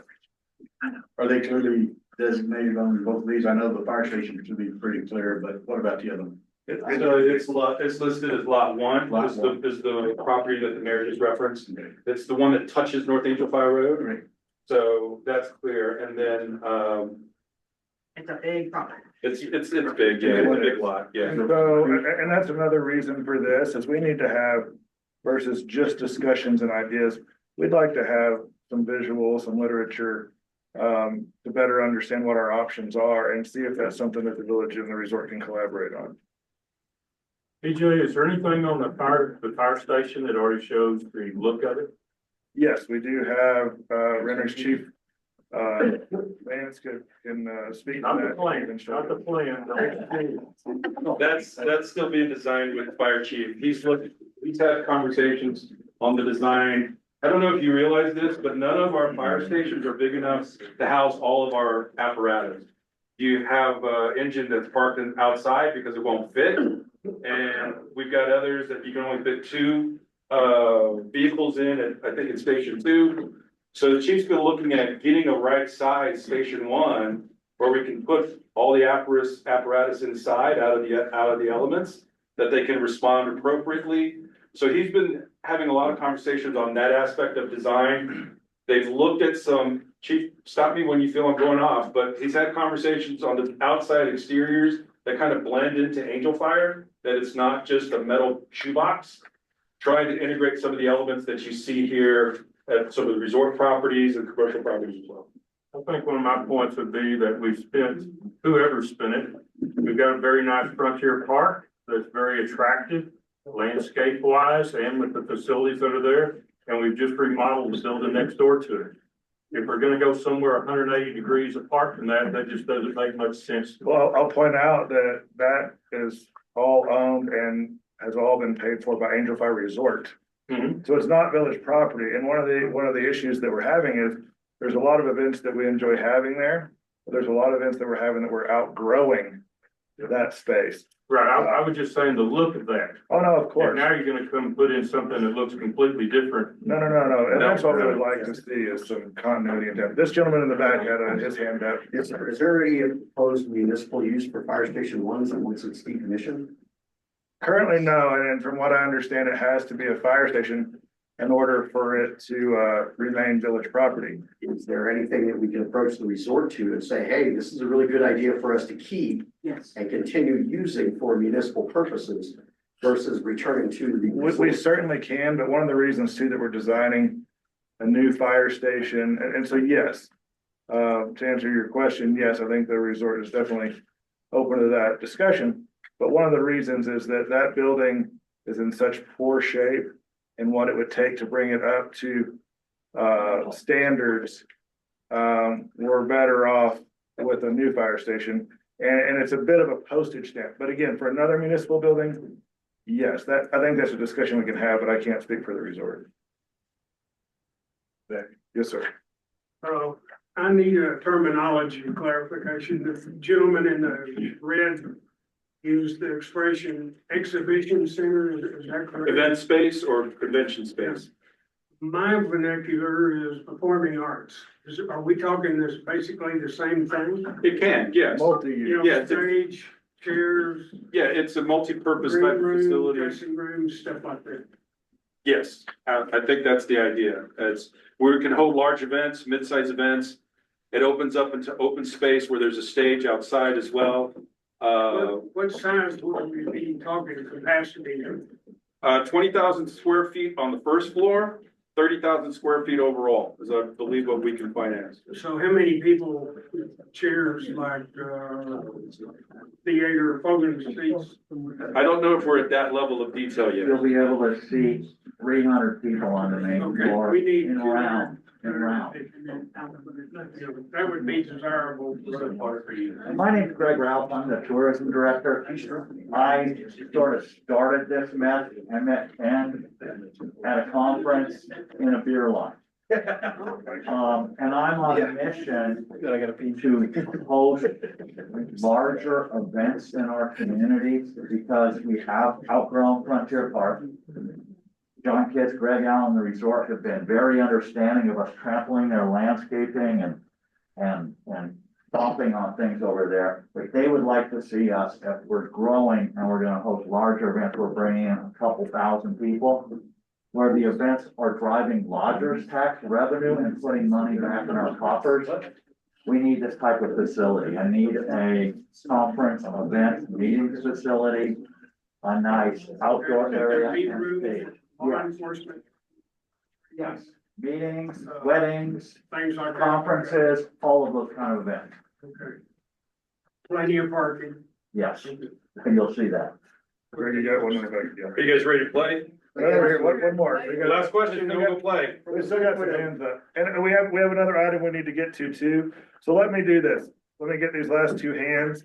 And we're gonna move on to item E, and then we'll hopefully have a little bit of time before the council meeting starts for everybody to play. From the standpoint of flexible safe spaces, as identified on your slide, sir, I would ask that you guys, have discussions with both the police and fire for emergency response, emergency down potential, and that kind of activity. I'm sure the fire department, as well as the police department, would be interested in having proper infrastructure in place. Should a situation develop in the valley, massive fire burning through whatever. Yes, sir. Easy enough. Yes, ma'am. Mayor, I've heard numerous times that the resort was considering adding another lift going up to the mountain and starting it down in the village area. Is that anywhere near this location? No, That ma'am. would be on the other side of the street. And currently the knowledge I have is they are installing 2 new lifts, and Mr. Manley, with the resort could speak more to that, but currently those 2 new lifts will be built, one on the back side of the mountain, which doesn't affect us at all. The other one is gonna be built up basically just to the south of the current hotel, so not down in this area. Okay. There has been discussion of that just amongst people in town, but there's no plans to do that anytime soon. Thank you. Yes, ma'am. Okay, with that, I want to move on to make sure that we keep plenty of time for item E, another important discussion. And again, we'll be able to wrap it with enough time to stay and play with Santos. He's Hey, the toys are out. You got got his carry-ons out, so. Okay, I appreciate everybody, and thank you everyone for presenting. Moving on to item E, discussion on the dispensable space ordinance. Chief Vance, Chief Vance, Lindsay Reed, and Chris Romo. Mr. Mayor, members of the council, Mrs. Strickland, thanks for having us here today. We have before us, we presented the council a defensible space ordinance. I'd like to make a couple of acknowledgements first. The Fire Adaptive Community Committee has worked very hard on this in conjunction with Brian Lindsay, Mary Stuber, the district forester from the Cimarron district, Rick Smith from the Cimarron watershed, Mrs. Lindsay Reed, the fire ambassador, and Captain Romo here have all put extensive work into this, and we wouldn't be here without their effort. In about the last 6 months, since I became fire chief, this has been one of the top priorities set by management for us to be able to tackle. In attending multiple meetings for the Fire Adaptive Committee, I took a few months to kind of gather my bearing and see what direction we're going in. I feel like we were able to put together a focus and a vision and come up with the plan that's before you. You should have 2 documents. One of those is a 3-phase plan in which we staggered everything out to what we would, believe should happen in the beginning of this ordinance. It would start with this, defensible space ordinance today, followed by phase 2, potentially by a phase 3, in future states. For phase 1, we committed the focus to helping, hearing the concerns about the ability of residents to get homeowners insurance for residential properties. So we decided we would start there and try to create a defensible space around those properties first, and then later to move on through vacant land and surrounding areas. I'd also like to mention that the Cimarron Watershed Project and other state and federal forestry projects are going on around the community. And so the approach that we took is that they are all addressing the community from the outside working in around the perimeter of Angel Fire. So we would start with residences that start working out and hopefully work in the middle. Does anybody want to start off with any questions about the plan before I give a brief presentation? One of the main things I'd have is, people who actually did thin their lot, or around their house, they've got tree permits and then just completely thinned out around their house. Are they gonna be grandfathered in some sorts to the new ordinance? This is the first concern I've heard about grandfathering, but I would guess that any thinning that had happened before this defensible space ordinance would likely apply to the same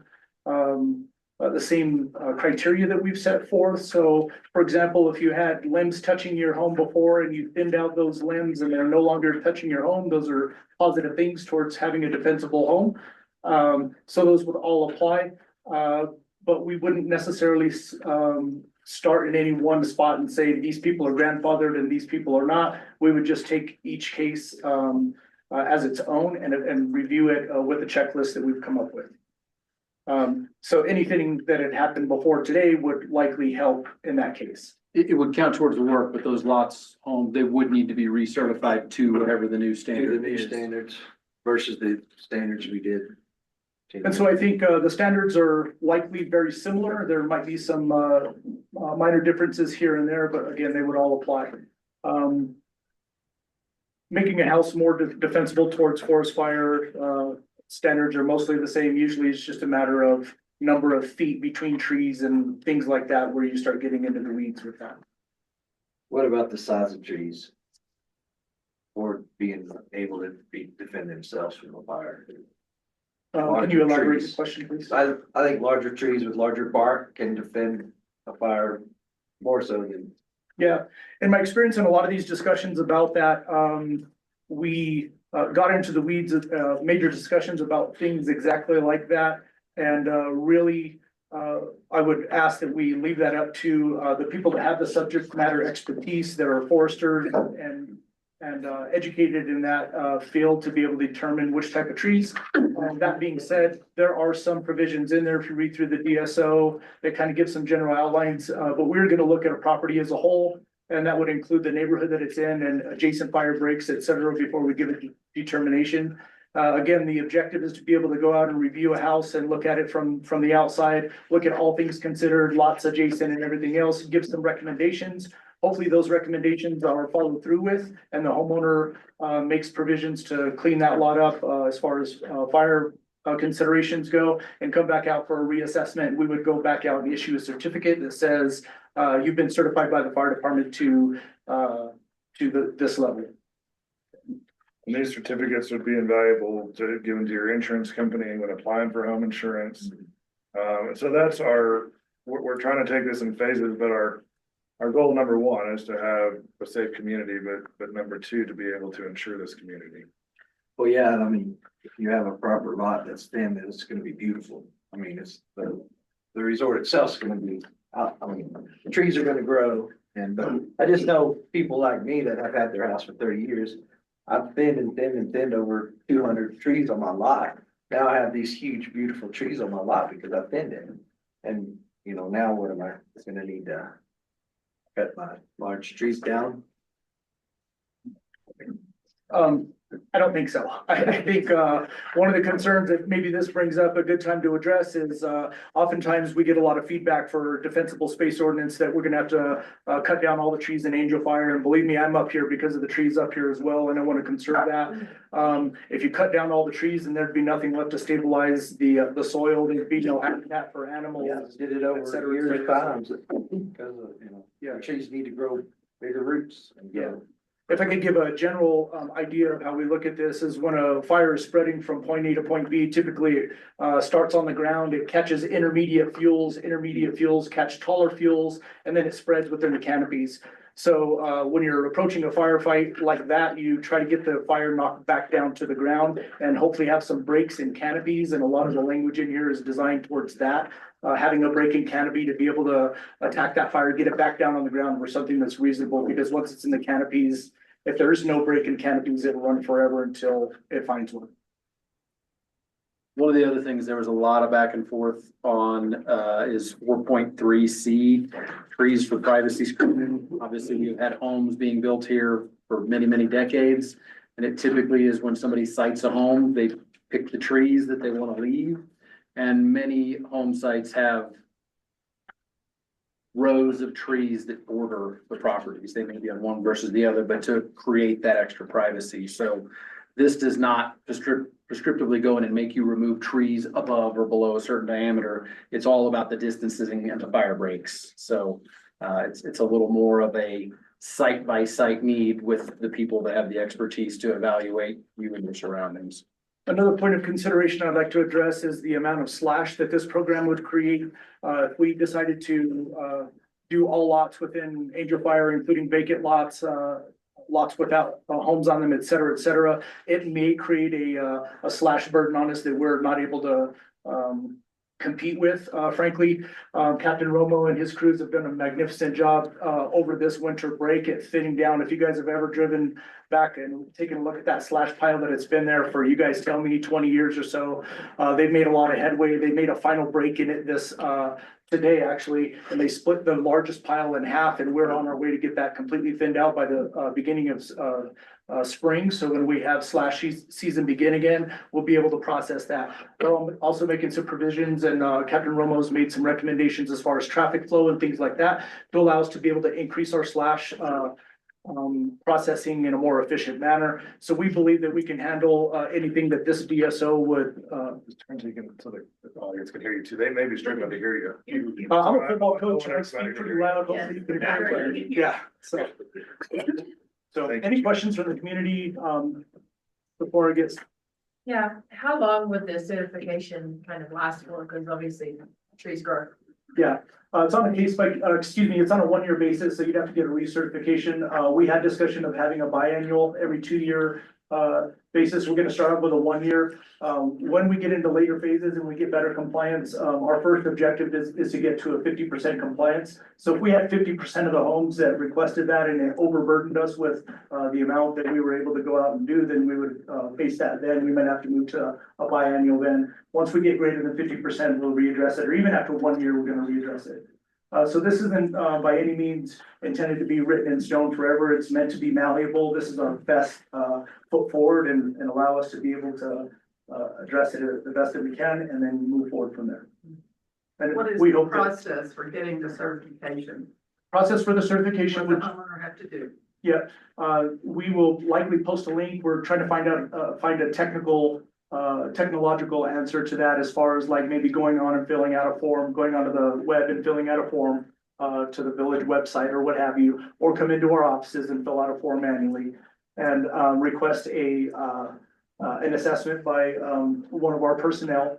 They would go out to your property and make an assessment and look at a checklist and apply your property to that checklist, and then give you some feedback and give you some time to be able to do that. And if you're ready for that, give us a call back and we'll come back out and do a reassessment.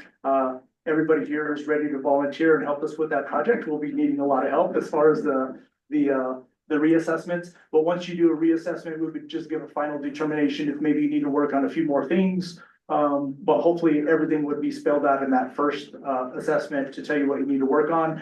And then as long as it meets all the provisions that we requested, we would give you a certificate shortly after. Yes, sir. How do resort-owned lots, vacant lots fit into this ordinance? That's a great question and a point of contention with our meetings, frankly. I think the biggest concern that the fire department has is if we were to include all vacant lots, then that would, imply that we would have much more slash to contend with, and I don't know that we're ready to deal with that amount of slash. It would probably increase it by at least 6 or 7 fold, some estimates up to 10 fold. So we're not ready to process that yet. Let me rephrase, how about resort-owned lots vacant next to existing residents who've already thinned their lots? Yeah, we're starting off and focusing mainly on lots with structures on them. If we get any amount of compliance there, we will be better for that effort. So we're gonna focus there first. In the phases that we have laid out, we would address vacant lots afterwards.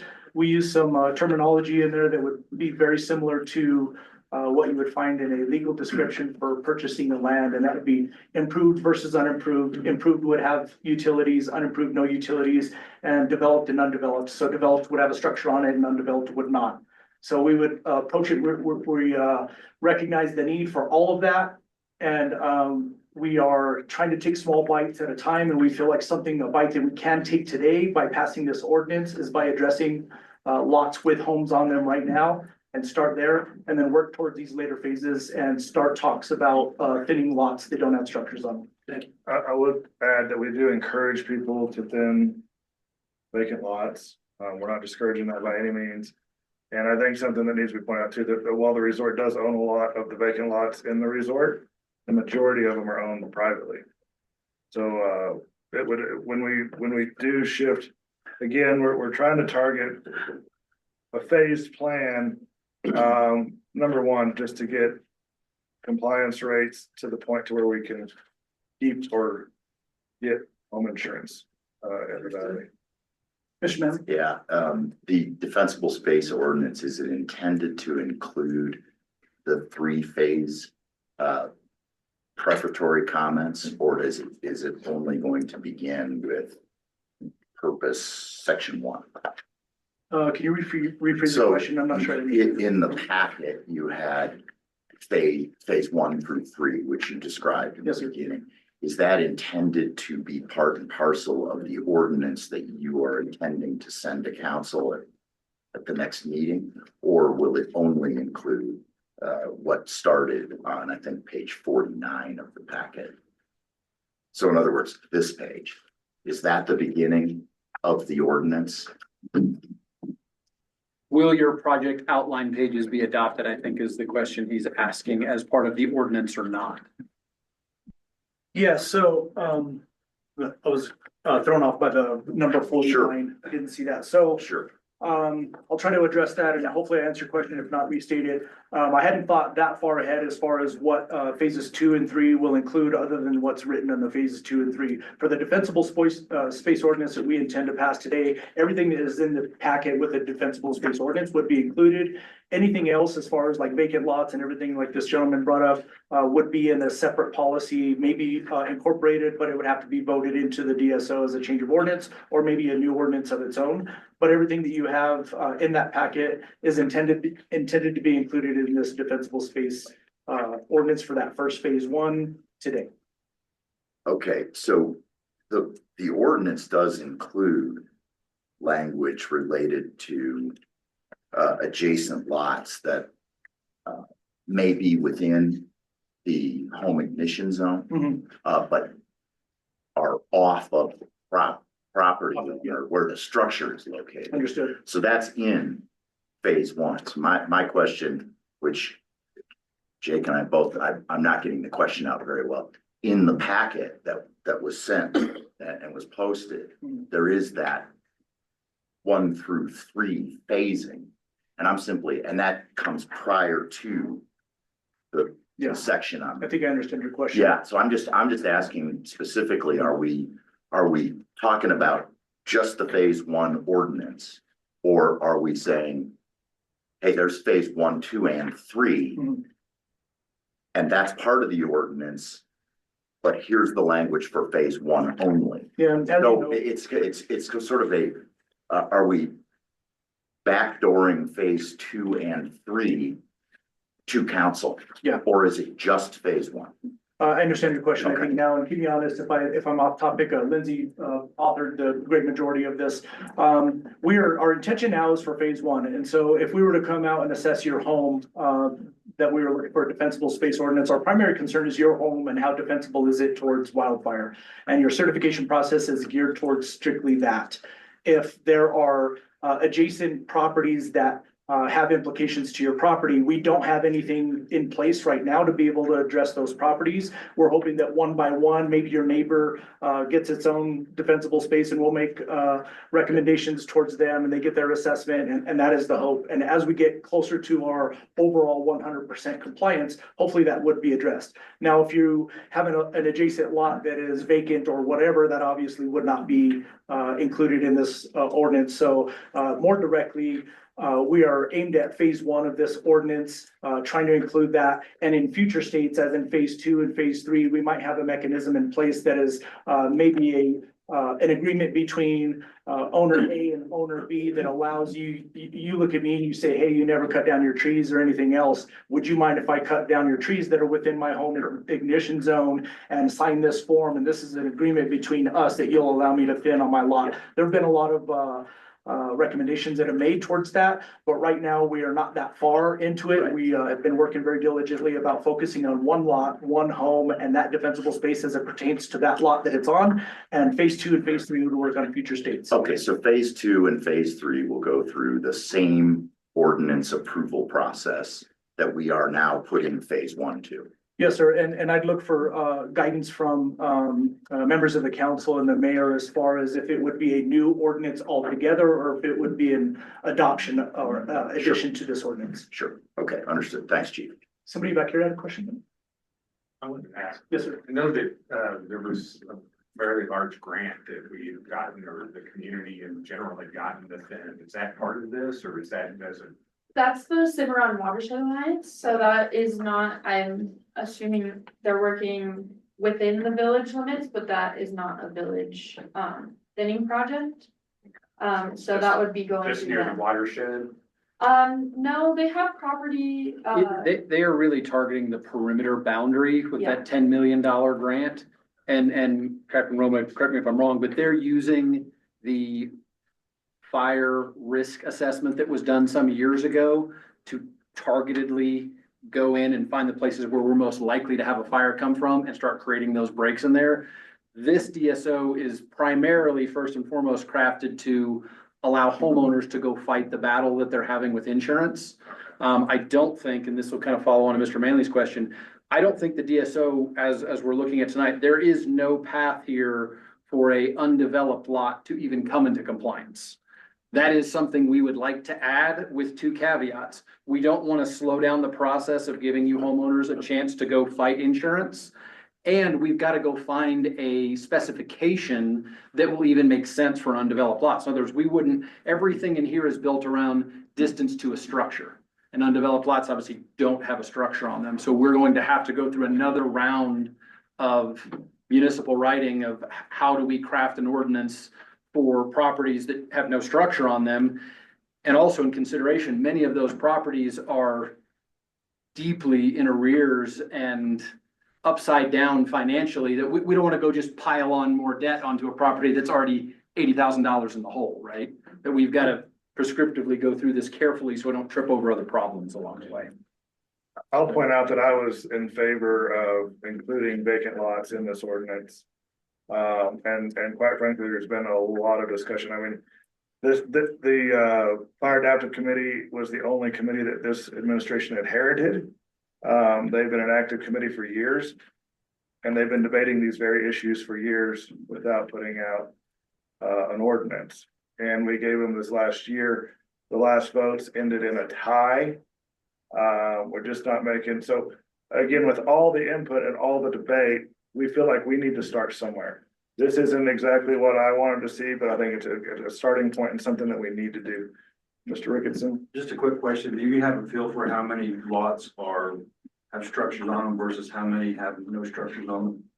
I do. Can anybody speak to the exact numbers? I have general numbers, but I put that spreadsheet together, but the numbers are all jumbled in my head, so I don't wanna. I want to say guess we have at it. about 1,400 lots I with was gonna structures say, on it. it's 14 to 1,800. That's I in know the it's in here. right somewhere. ballpark, yes. And around 6,000 lots, if I'm not mistaken, that are lots without houses on them. Now, But some of those 6,000 lots are not accessible. I disagree to your comment. You said that it won't address, address the majority of the problem. Most homes or most fires are started around homes. And so I do believe starting somewhere, we have to pick a spot. And this is the spot that we decided to eat this elephant. And we're gonna work on this one, and then we're gonna work to put the same amount of effort into the rest of it. The Cimarron watershed addressing the perimeter of the Angel Fire will work from the outside in, as I stated. And then this working from the home zones out will help. And then hopefully we can tackle the next phase, and that's everything in between. Yes. So it's 4,166 lots total. There are 1,732 residential lots with structures. 2,434 residential lots without a structure. Now that was from the last meeting. Those are not my numbers. Those are the numbers that were And I would stated. point out too, Mark, and I don't know if you can clarify, but the 4,000 lots, how many of those are have utilities? In other Yeah, words, and that's part of it, right? And that's something that the committee struggled with. Just the terminology, improved, unimproved, developed, undeveloped. Where you've got to be very clear in what that means. Improved means you get a utility bill. I mean, it's as simple as that. Right. And then if you've developed, that means there's a structure on your, by definition, improved lot.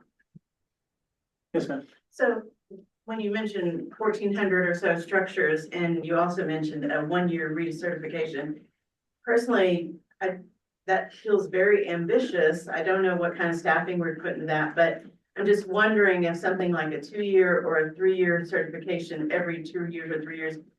Number one would be more doable, and number two, so that you can get to a lot of the houses. And then number two would be, what would the insurance company deem adequate enough to insure with? Yeah, So- kind of a multi-part question there. What kind of staffing have we looked at? Ms. Reed was hired on a grant, and she is focused on that alone. So I agree with you. All 1,400 or 1,700 residents asked us for an inspection. I think we have a lot to deal with, and we'd have to address that as it comes along. She is coordinating some projects now where we're gonna get some volunteers and hopefully get those people trained up. We do have multiple people within the fire department who will be able to do those assessments as well as the wildland fire team, excuse me.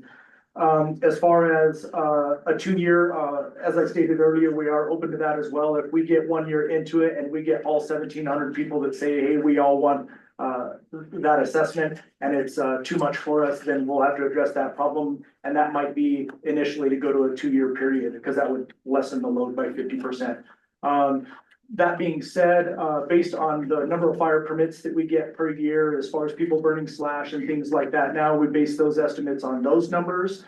They weren't anywhere close to that, so we have to brace for impact and see how many permits or requests that we get, and just make adjustments from there on. If it's too much for us to handle, then I might be back in front of the public asking for more staff to be able to accommodate that.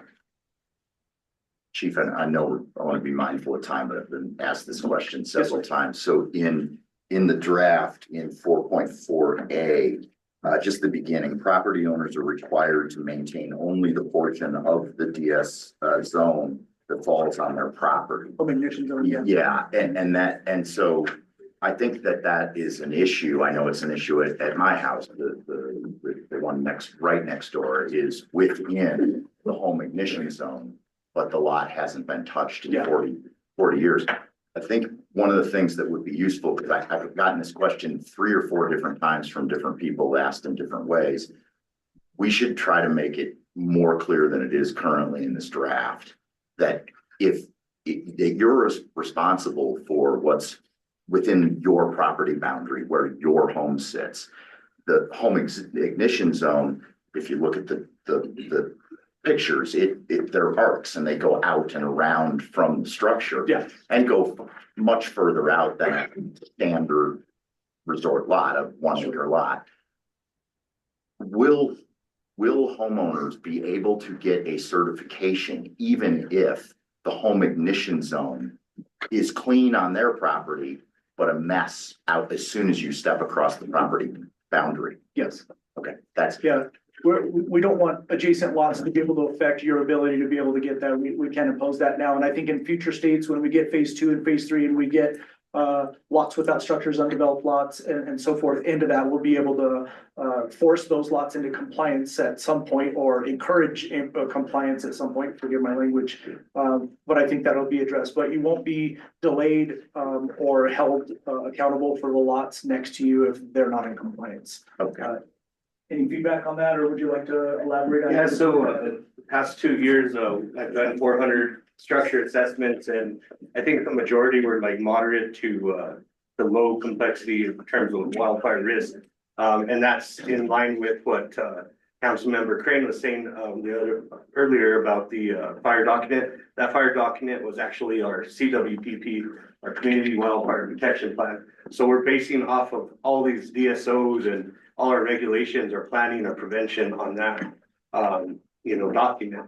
And then Lindsay and myself are actually going to meet next week to see where we could get more funding from, because we do recognize there's going to be an uptick in our assessments. And right now we have 8 wildland personnel, and we're trying our best to do that.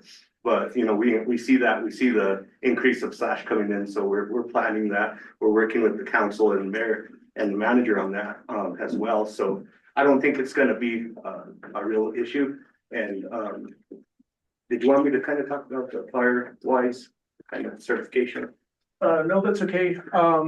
Unless we have any specific questions about that, that is another consideration for, but I wanted to also speak to the point of our checklist that we have. There are certain things, it's basically a point rating system. And so if everything was taken care of for on a particular lot, and I think like worst case scenario that I can imagine is maybe, are there any 1/4 acre lots that you know of that have?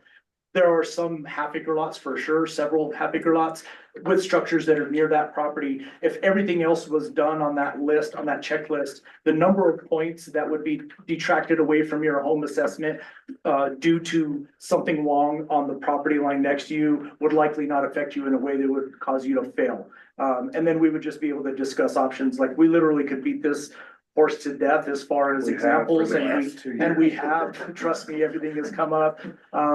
But another thing that I'd like to mention that in this DSO, that part of the reason that we didn't go into the vacant lots and so forth is because there are so many standards out there. And Lindsay has done an incredible effort at tying every single one of these statements back to an NFPA document or to another document that has already been tried and true and been tested. So I'll point out, after the committee having numerous debates over the last couple of years, and basically just the debate not ending after a tie, more or less. What I'm accepting as well is the advice of the professionals at this point, Chief Vance, Captain Romo, Lindsay, with the help of professional foresters as well, to make this the first step in a long-term plan for Angel Fire. And I guess the last thing that I'll close with is we'll put the same kind of dedication and effort towards working towards those next phases of the DSO to be able to address vacant lots and those with utility bills and those with. And that's just it too, with this passing, then the committee can then start focusing on phase 2 and have a clear path on the discussion for that. But we need to start somewhere, and I hope that the council will agree that this is it. So it's not the be all end all, it's not the perfect document, but it's a good place to start and it's a nice foothold. Did anybody else have any questions? We've got a council meeting in 12 minutes. I'd like to take a short break. I think if we could have people play. Let's go play for me. This work session is adjourned.